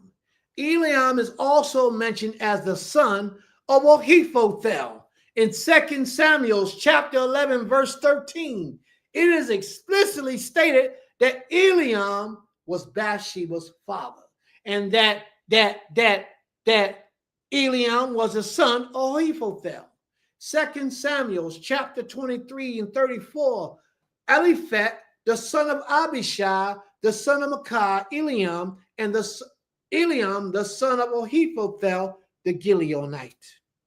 And when you look up whether Ahithophel was the Gileonite, he was a Gileonite. 2 Samuel chapter 23, 34. Another important thing that I didn't know. Another important thing that I didn't know was that Bathsheba had 4 sons with King Dawid. I only knew she had 1. But come to find out, she had 4 sons with King Dawid. 1 Chronicles chapter 3 and 5. 1 Chronicles chapter 3 verse 5 and says, and these was born unto him in Jerusalem, Shemaiah and Shobad and Nathan and Solomon, 4 of Bathsheba, the daughter of Emiel. Now Bathsheba was another name for Bathsheba. Her name was Bathsheba at birth, and it was changed to Bathsheba. Her birth name was Bathsheba. Bathsheba meant daughter of my prosperity. The name by which her name had became Bathsheba signifies daughter of an oath, and is often used on the oath-bound covenant made with Abraham. See, we don't know all these things because we don't research and try to verify and learn these types of things. Now, what I just gave you today was something that most people don't know nothing about. They don't know nothing about these things because they're not that intense on their studies with the Creator, but we should be. And we can learn these types of things. And when we learn it, we have to teach it so that it becomes everyday knowledge in our people. Bathsheba, or let's back it up. Ahithophel more than likely had a problem with Dawid because what he did with Bathsheba and what he did with Uriah. Bathsheba, or Ahithophel, was Bathsheba's grandfather. He was her grandfather. And Dawid took her and killed her husband and impregnated her and committed adultery with her. This was an evil act. There's no reason for this man to be treating Dawid like if he did nothing wrong. There's no reason. So Ahithophel had a plan of his own. And he's probably the one who enticed Absalom, who already had it in his mind after being with his grandfather, I could have this too. Ahithophel is probably the one who enticed him to do so. Remember, because they say that his advice was taken as the word of the Creator. So if his advice was so valued, if he came to Absalom, it would just be just like a prophet speaking to Absalom to go and take his father out. Absalom worked and listened to this man intensely. This is deep, family. Pay attention. It's a whole lot more to the story than you first know or what you first realize.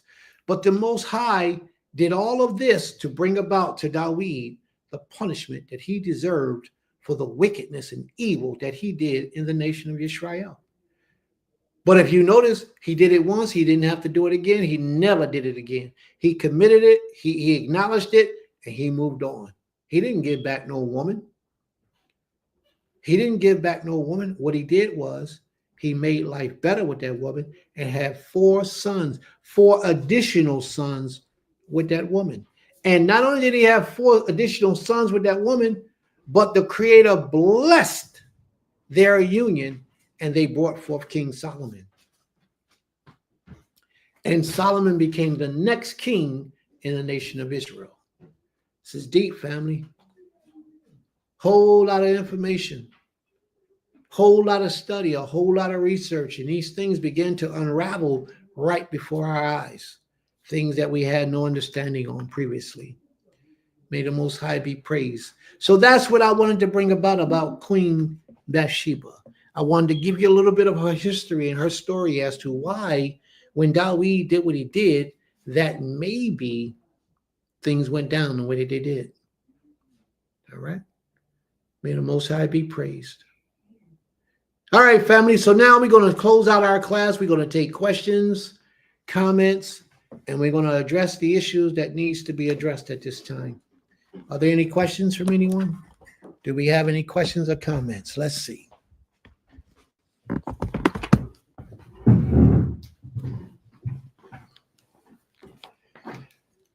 See, that's why it's good that you tune in. It's because you get to learn some things here. Because that's the mission. That's what we seek to do, to educate our people. May the Most High be praised. Are there any questions, anyone? You're so very welcomed. Are there any questions, any comments? Comment, yes. Told her about for pointing out the facts and figures of Bathsheba's history and who she's connected to, because that makes so much sense. Mm-hmm. That makes so much sense. Of course, he had a problem with King Dawid. You violated my granddaughter. That's of right. course, makes so much sense. That's right. That connected the story and just shows that she wasn't just this like random, you know. Well, at the moment, she, you know, what I mean, but.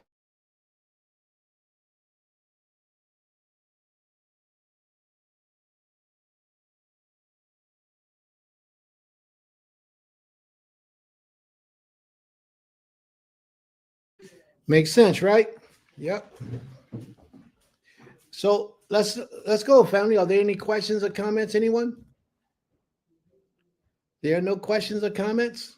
Y'all about to try and let class end early today, huh? I see. I done presented my lesson. Let's rock on. Are there any other questions or comments, family? Excuse me.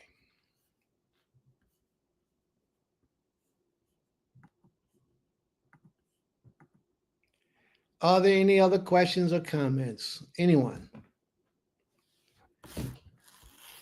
May the Most High be praised. To the Rabbah. All right. Wait, I had another question. Yes.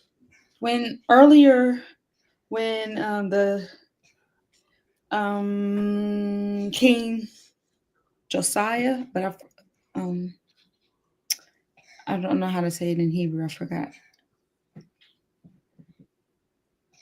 How do I say it in Hebrew? I don't know what name you're trying to say. The king after the leader after Moshe, after Moshe died. Yahashua. Oh, Yahashua. Okay. When Yahashua made that deal with what was it, Jebusites, I think, the Gibeonites. Did he, by doing that, was he actually causing our people to sin? Because didn't the Most High command them go in there and kill all the Canaanites, or am I mistaken? But the sin was forgiven because we entered into a covenant not knowing who they were. The sin was forgiven. Okay, well, that was it. Yeah, because we didn't know who they were. And now, had we deliberately sinned, don't take away from it. Whether it's deliberate or intentional, unintentional, it doesn't matter. It's still a sin. But the simple fact is that the sin was covered up, which means atoned for. Because we were deceived. Yes. Got it. We had already entered into a covenant with these people that we will never destroy their lives. Okay. All right. Great question. May the Most High be praised. All right. Are there any other questions or comments, family?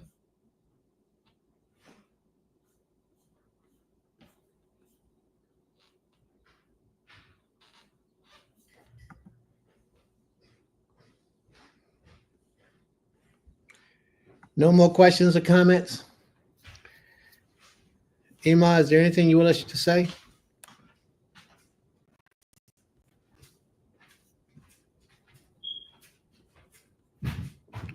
All right.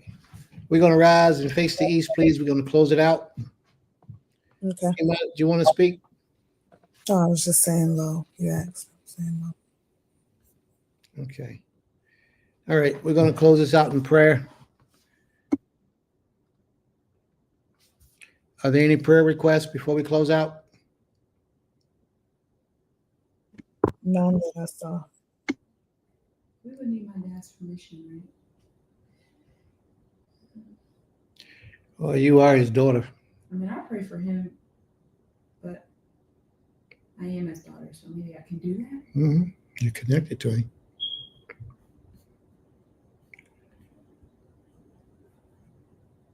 Are there any prayer requests? Any comments?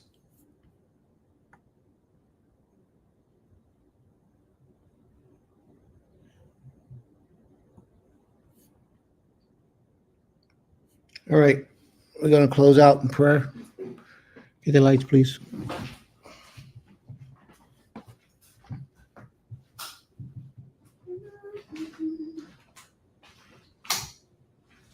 If I was at the temple, I'll be blowing a shofar. But I'm not at the temple, so I can't blow the shofar. I wish I was. The shofar does something. It has a special, it brings about a special spirit. Grateful.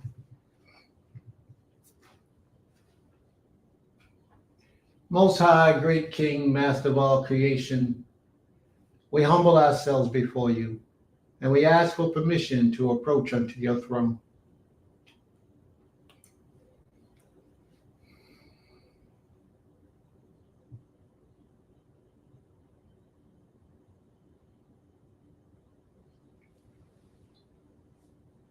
Power who reigns on high and looks down on the earth beneath, the source of all life, all energy, and all strength, the one who holds eternity in his hands. We acknowledge you, creator of all souls. We acknowledge you on this day. We ask that you will look upon us in the situations that we are in our states of uncleanness, that you will forgive us of our iniquities, our sins, and our violations against you, that you will have mercy on us and our lineage, our generations to come, lead us all unto your warm embrace and your special covenant that you have with the children of Israel from the beginning of time. Guide us, protect us, bless us, and strengthen us, and allow us to be forever filled with the energy and the desire to serve you, to worship you, to put your laws and your commands above all of our own desires, that everything we do will be pleasing and acceptable in your sight, and that we will always request of you permission to do the things that are pertinent and detriment in our lives, that we would always ask you for protection before leaving our homes, that we will fast before you at least one day a week, that we will acknowledge you in prayer a minimum of 3 times a day, a minimum of 3 times a day, that we will serve you to the best of our ability daily, that we will qualify as being called by your name, the children of Israel. Please hear our prayers and our pleas, Father, for there are so many of us in need of desires. We need mates, we need KSF, we need money, we need guidance, we need help. There are so many in need of being married and just having a companion, but it doesn't appear as if no one is showing. Give them the ability to be patient. Answer their prayers and their requests in righteousness, but allow them to wait their allotted time till they learn what they need to learn to better improve themselves, to be more acceptable for that purpose and that task. And when you bring the ones that you have for them into their lives, Father, allow them to submit and surrender themselves unto their lives, and allow them to be the best version of themselves to fit that marriage, and allow them to be fruitful and multiply in righteousness. And those who are too old and to be fruitful and multiply, allow them to enjoy their mates to the best of their abilities. For you are powerful, you are mighty, you are wonderful. We ask that you keep all of our sisters in prayer who are in need of a covering, a husband to be close to them. Look upon them, Father. Bless them, guide them, protect them, and prepare them for their future husbands to be. And all the brothers, Almighty King, unite them with their future wives, but yet make them the best that they can be so that they can do the job of a righteous man before you to their families. Unto thee, O great King, we pray that you would ignite and reunite the house of Israel as one healthy family from this day forward unto all creation and eternity. Unto thee, Father, we pray now and forevermore. Toda Abi. Abi. Toda Rabba. Thank you, Father, for hearing our prayers. Well, I'm most high.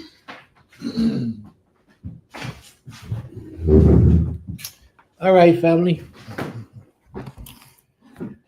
May the Most High be with you all. Okay. We have some questions here. So before we close out, we're going to address the questions. So hang around, family. Don't leave yet.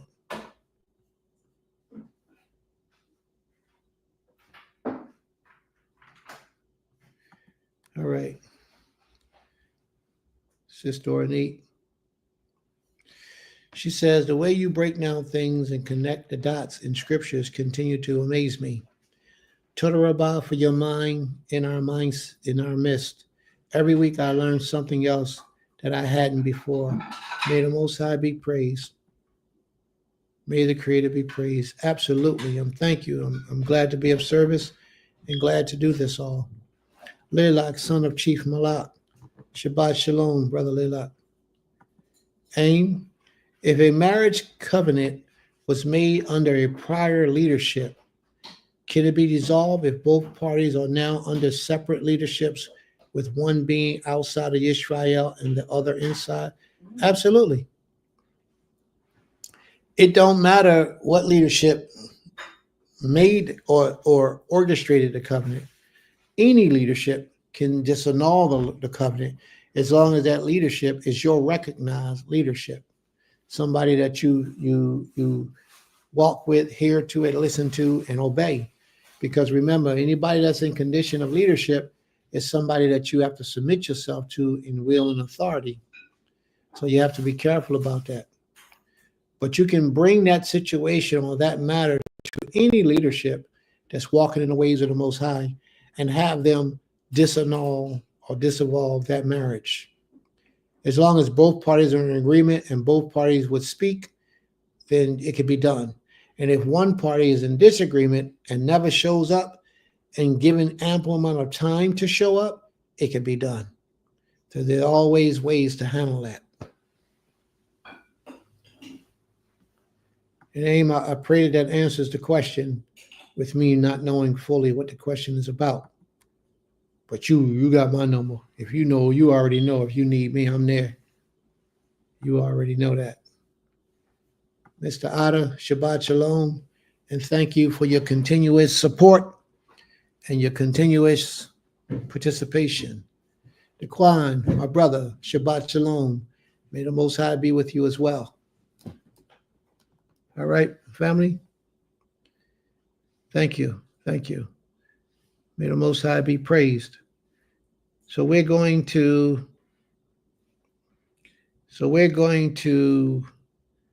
understood. Okay. May the Most High be praised.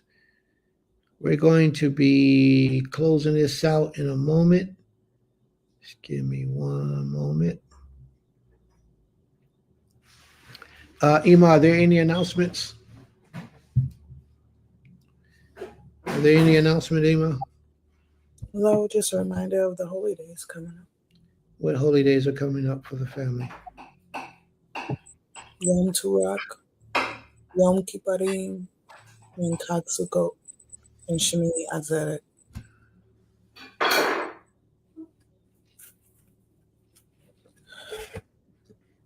Okay. Yom Turak is, I believe, September 24th.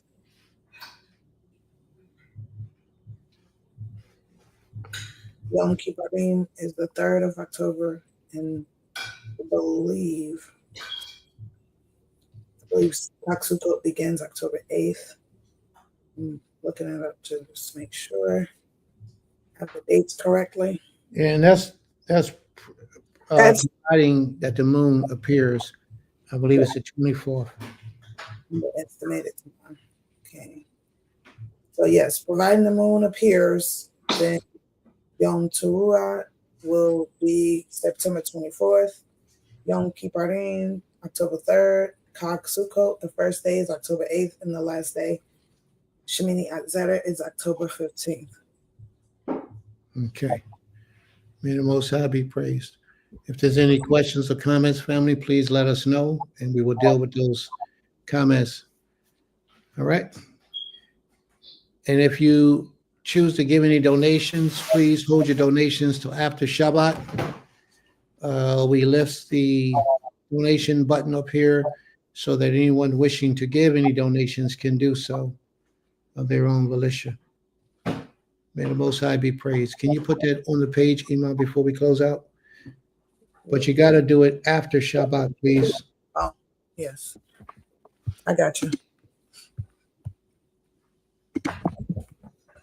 Let me ask a question before we leave. Is the Creator a spirit?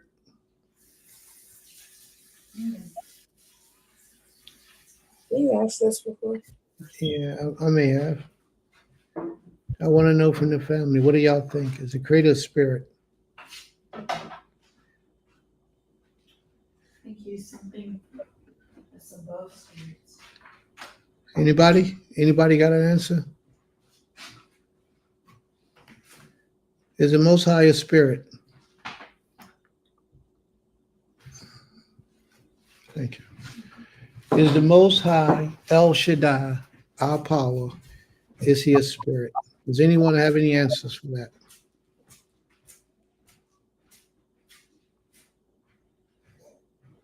Nobody? He says the Creator is a spirit. Okay. Now, I want you to do this because so many people believe that the Most High is a spirit. My brother, yeah, this is not an attack against you at all. So don't think it is. What I would like to do is take the next 15 minutes or so, longer if we need.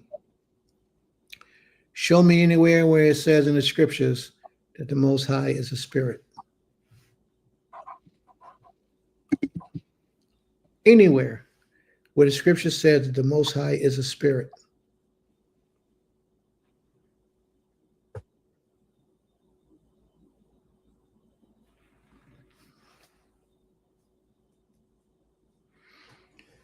And anybody else in the audience, if you can find anywhere in scripture where it says the Most High is a spirit.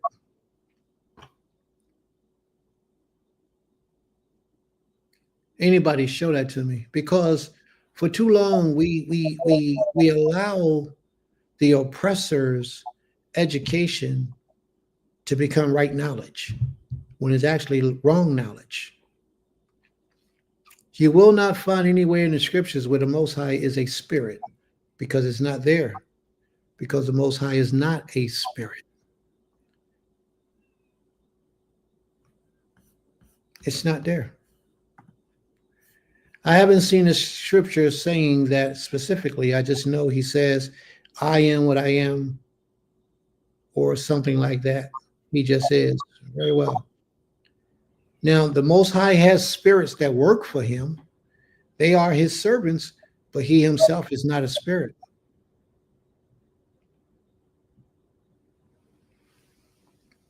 The Most High is not a spirit. He's outside of the realm of existence as we understand things to exist. He just is. Now, look how he said that. That very good point, my brother. He says, Spirit of the Creator moved over the waters in Genesis. So to you and to a lot of people, that means the Most High is a spirit. Let me open your mind and give you another way to look at this.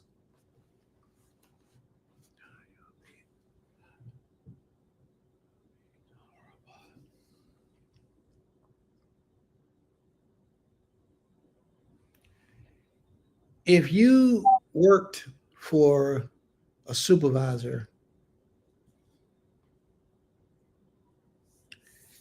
and your supervisor instruct you to do a certain thing to another company, they could say that the worker of whoever your supervisor's name is came and gave a magnificent lesson. Does that mean that your boss gave a lesson, or does that mean that you gave a lesson? See, because if the Spirit of the Creator moved upon the water, that don't mean that that's the Creator moving upon the water. It means the servant of the Most High moved upon the water. See, a lot of people don't understand that. That's right. He's an omnipotent power. All that Spirit of the Creator moved over the waters, it only means that the Most High has a servant. And that servant, there you go. That's right. The Most High is power. Creator is higher than power. Power comes from him. Absolutely. There you go. He's the power of all powers. You're absolutely right. Here's another one.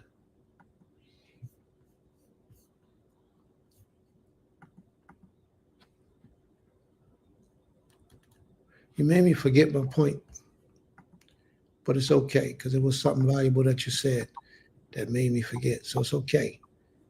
He's the power of all powers. All spirits come from him. Nothing is of him, but everything comes from him. So if we can understand that the Most High is not a spirit, why do we call the Most High a spirit?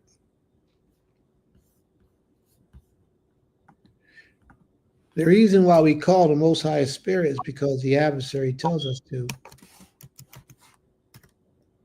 The enemies of the Most High, who raise us up, who teaches us, they lead us to believe that the Most High is a spirit. And a lot of us, we want to follow along in the teachings of these people. So therefore, we accept their teachings to be factual. And in reality, they're not factual. But what we do is we pass down these teachings to generation to generation to generation. Eventually, we are believing these teachings to be true, but in reality, they're not. At this time, family, we want to take question and answers. If anybody got a question, post your question. And Creator willing, Im Yurtse Yotzer, if the Most High wills it, we'll give you an answer. If you have any questions about anything pertaining to life, pertaining to spirituality, pertaining to the Creator, anything that you can possibly phantom, ask your question and let's address these things. Either you can type it in a room or you can come on the platform and speak your question out of your mouth. Now, this is what I want to present to the family. This is out of the book of Isaiah, the 45th chapter. And I want to expose you to this, those of you who don't know. Those of us who still believe the Most High is duality. He has duality. It says, I am the Most High and there is no other. Wait a minute. I am Yod-Heh-Wah-Heh, the creator of all creation, and there is no other. Ain Od. There is no other besides me. There is no Elohim. He said, there is no power beside me. There is nobody on my right hand, on my left hand. Do not think that. Zula. There is no power beside me. I am the only power. Now, I want this to seep into your subconscious mind, family, because this is deep.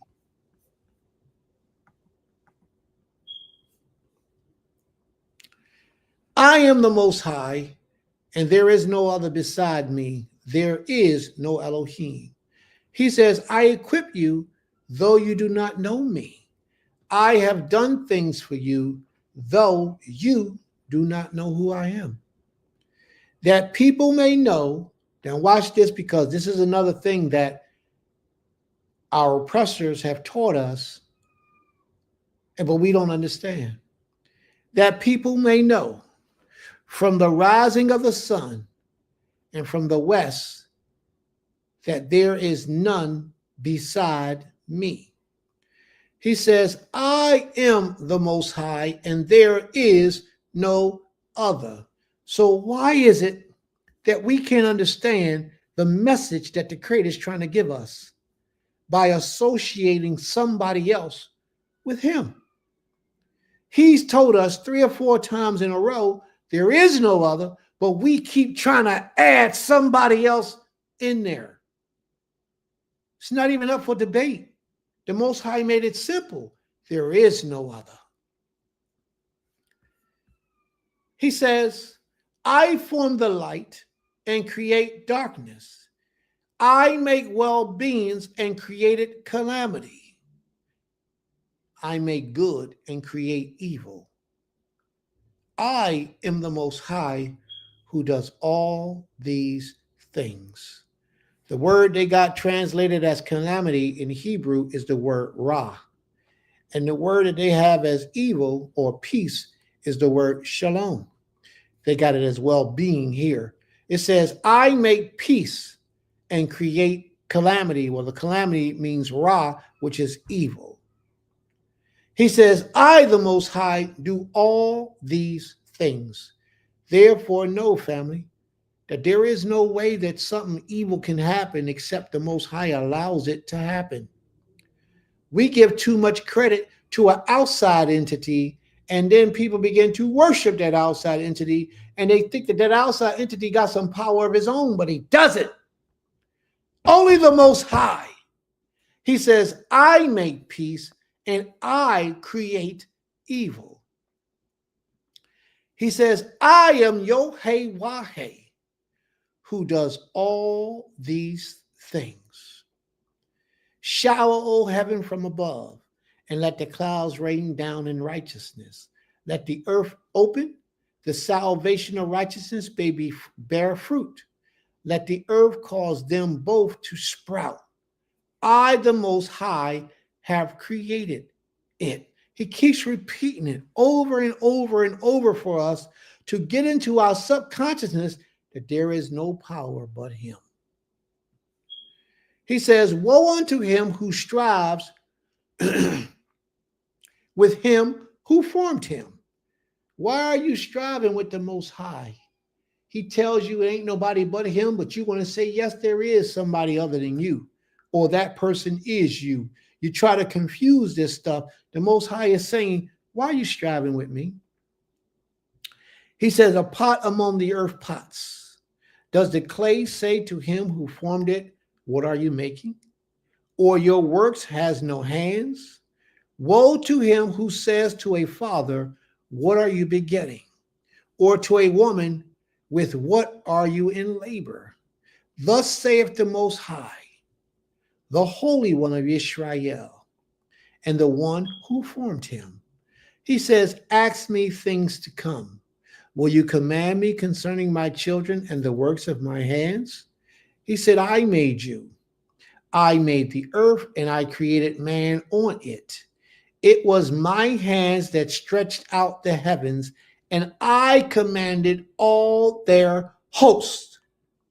I have stirred up in thy righteousness. I have stirred up in righteousness, and will make all his ways level.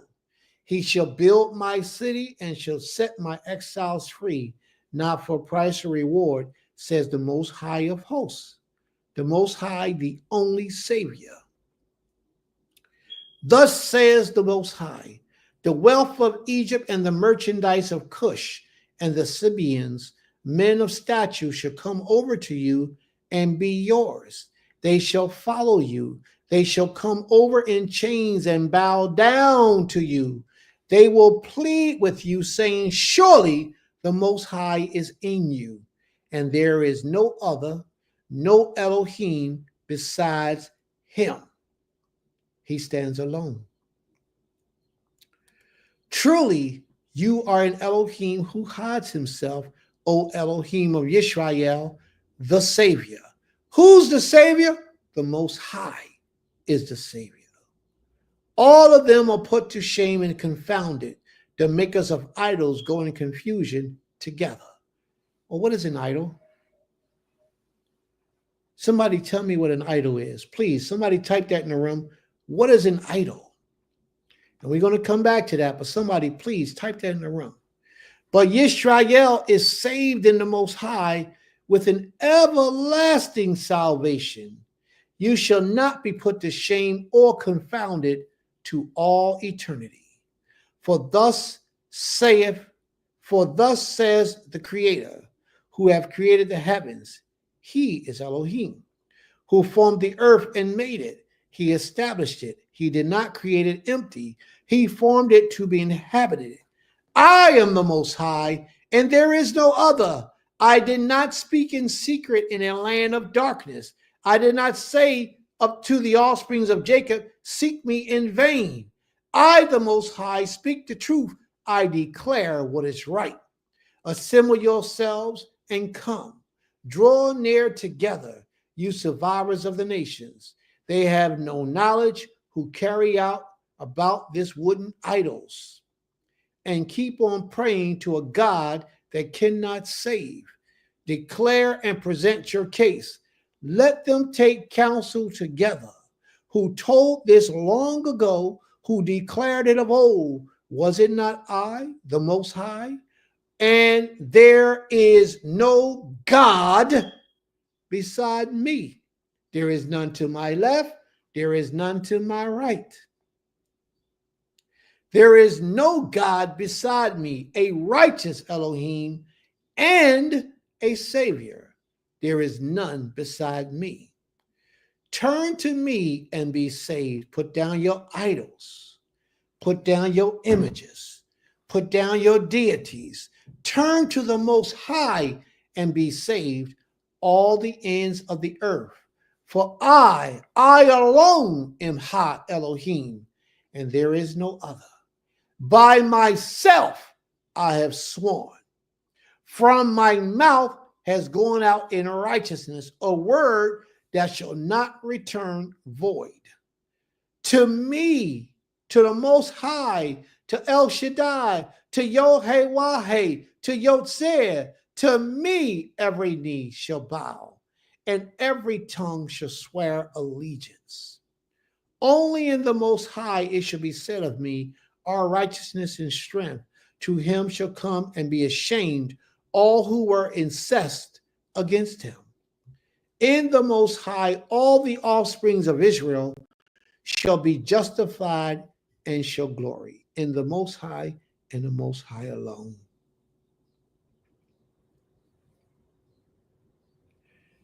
The idols of Babylon and the one true power. Baal bows down, Nebo stoops. Their idols are a beast of livestock.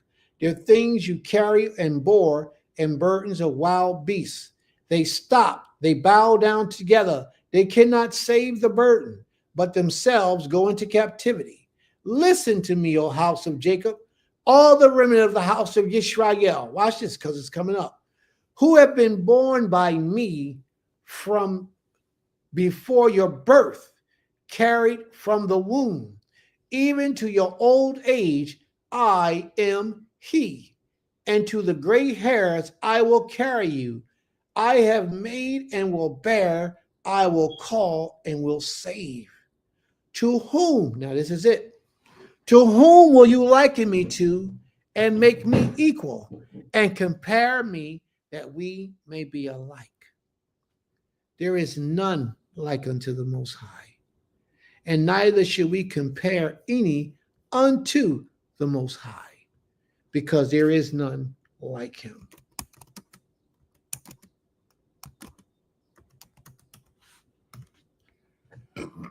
Excuse me. There is none like him. So here's a question. What is an idol? Did anybody answer that question for me? What is an idol? Does anybody know the answer? My brother, Mr. Otter, said idol is someone who is upheld as a god. Okay. And for the name's sake, is upheld as a god, but he is no god.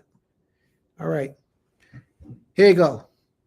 An idol is an object or person that is worshipped, admired, or adorned, often to be pointed or replaced God or other important values. It can be a physical representation of a deity, but also refers to anything that is excessively valued or revered, such as money, fame, or even celebrity. Here are more detailed explanations. Let's see what they give us. How do we get that to come up? Okay. Now, what I want you to do, family, is I would like for you to clear your mind. Don't argue, don't fight, and don't assume you understand.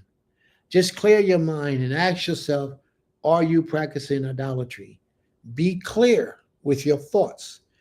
Ask the Most High first before you even go into that route. Creator, reveal to me my secret sin. Ask the Most High to reveal to you your secret sin, whatever it may be. Here's a more detailed explanation. Religious context. In many religions, idols are physical representations of God or deities that are worshipped through the ritual prayers and offerings.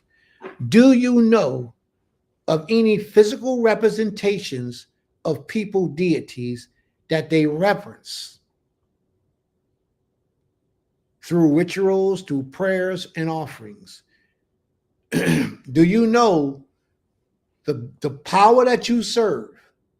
Do they have statues of your power?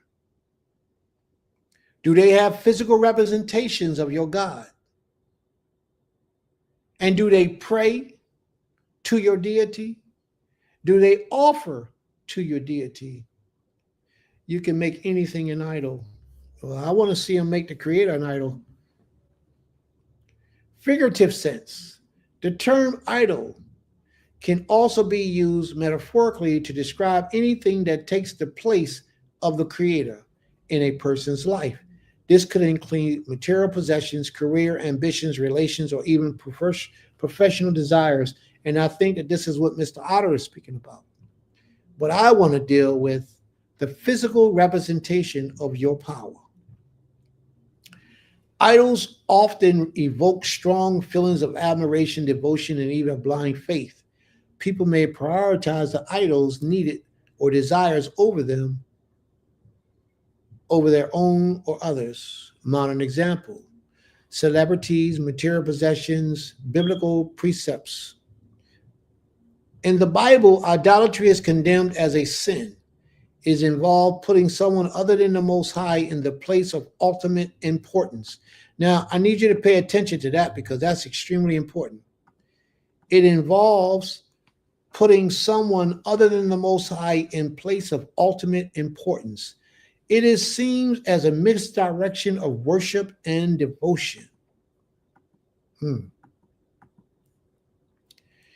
the Bible, idolatry is condemned as a sin, as it involves putting something or someone other than the Most High in the place of ultimate importance. Do we know of any idols, family? Do we know of anyone who worship what they call idols?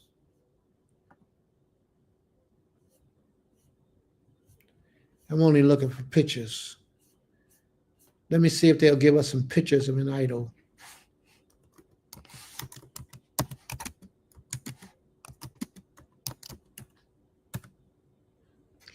Oh, man. Look at all these pictures of idols. Look at all these different pictures of idols. Now, I see all these different pictures and images of idols, but I don't see one of JC. Why is that? I don't see one image of JC. That cross is this? No. I don't see one image of that cross that people worship and pray to, and that statue that people bowed, not none of us, because we passed that. We know better. But I don't see one image of the picture of JC on a cross. I don't see his image. Oh, wow. Wonder why that's so. It's kind of odd because people, it's a graven image. People bow to it. People pray to it. People worship it. Why is it out of all these images that we see on the internet, not one time do they acknowledge that JC is an image or an idol? They go back to the ancient religions and they show, African masks with African people standing around, but they will not reveal to you, or they're not revealing thus far, the true image that got us all befounded, that got us trapped in decades of slavery, hundreds of years of slavery, because we want to give the Most High's power, authority, and reverence to someone other than him. I can't believe I don't see one image. They got the bull. They got the bull up there. And they call that idolatry. But I don't see anything else where they call in JC worship idolatry. Nowhere. Why is that, family? Because we know they got images of the golden calf. We know that they have statues of their deity that they worship. We know they do. But they're camouflaging it, covering it up, protecting it, and try to pretend as if they don't. Why? Let me see if we can find something.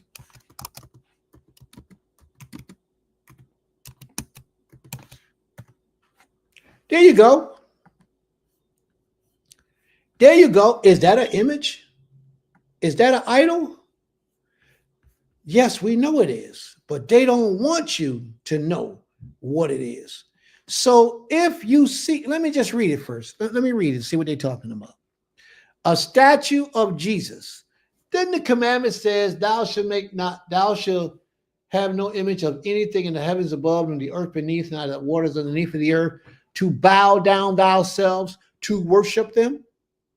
Well, let's see what this reads, and then we're going to see if we got any images of people bowing down, worshiping Jesus, since you don't think that people worship Jesus. A statue of Jesus can refer to various representations of Jesus Christ, often depicted as a specific pose or with symbolic meaning. One of the most famous is the Christian Christ Redeemer statue of Rio de Janeiro, Brazil, which is an art statue of Jesus with outstretched arms. Other notable examples include the Christ of the Ozark in Arkansas and the Christ statue. So they're telling us about all the different statues that they have of Jesus.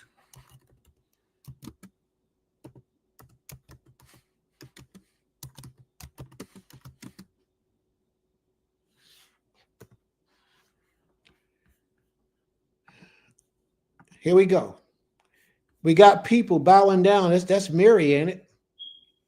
In Catholicism, bowing or kneeling before a statue of Jesus or saints is a gesture of veneration, not worship. Catholics believe their statues are a representation of holy figures, and the bowing is a way to show respect. Wow. So they say this is not worship. Not the statue itself. This practice is not considered idolatry. We got it. They say that this practice is not considered idolatry. This practice is not considered idolatry, as the intention is to honor the holy person, not to worship the physical object. Well, first of all, to begin this conversation, that person died a long time ago. So you're actually practicing idolatry on multiple levels. We read a commandment earlier today that thou should not practice enchantment. That's exactly what's taking place there. That's a form of enchantment. Anything that somebody gives reverence to, you can make anything an idol. Is the wearing a cross worship? Absolutely, that's a way of worship. Absolutely, it's a way of worship.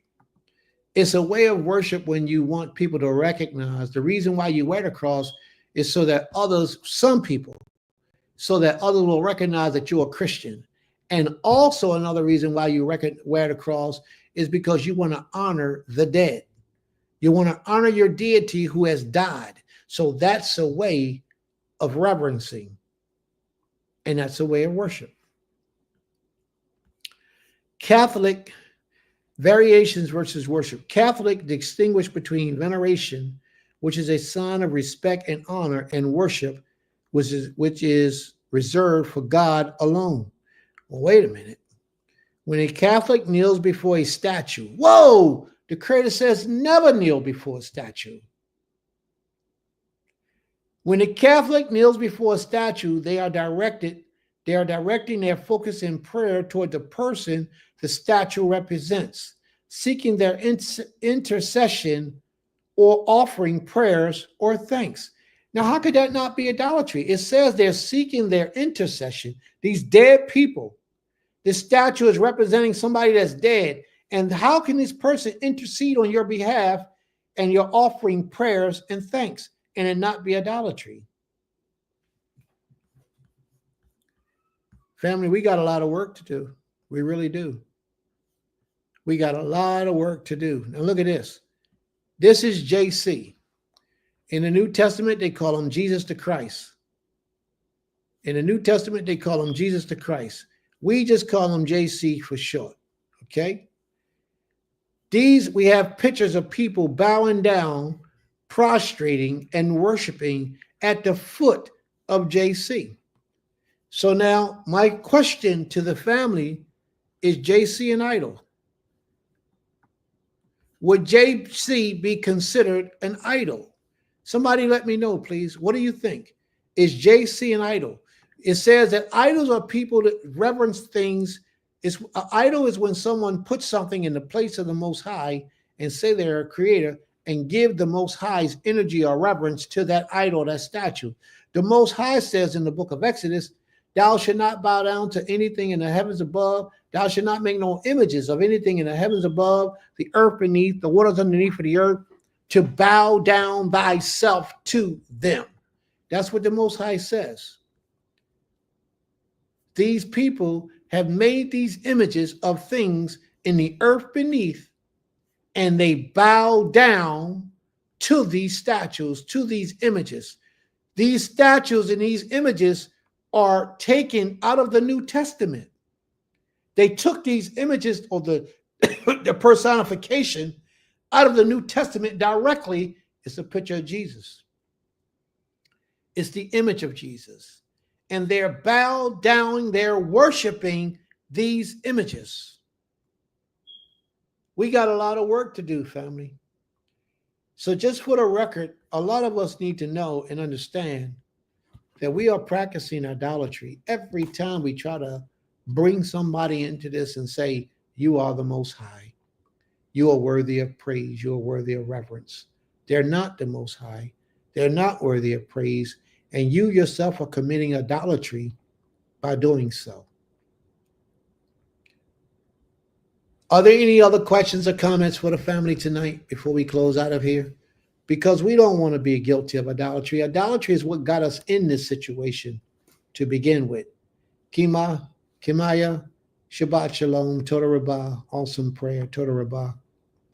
This is what got us into this situation. Oh, hey, Sister Laurel, Shalom, Shalom. This is what got us into this situation, idolatry. So if idolatry got us in this situation, what is it going to take to get us out of it? The reverse of idolatry. To return back to the Most High with one mind as one people, serving one power. All right?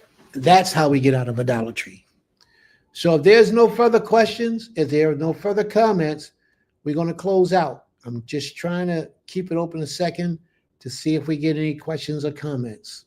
If we don't, we've already made tefillah, we've already made prayer, and we're going to close out the class for the day. Are there any questions or comments? Anything, any question or comment you may want to ask about anything?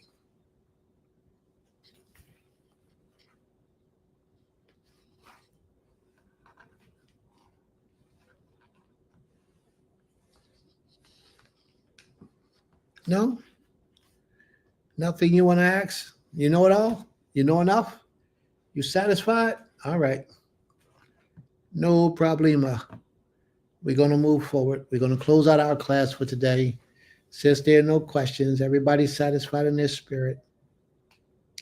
So we're going to leave it alone. But just know that you're committing idolatry when you bind partners with the Creator and say that this person is worthy of praise that only is worthy of by the Most High. So be careful who you serve, how you serve, when you serve, and what you serve. May the Most High be praised. And thank you all for being with us, for joining us, and spending your Shabbat day with us. If there are no more questions, we're going to close it out.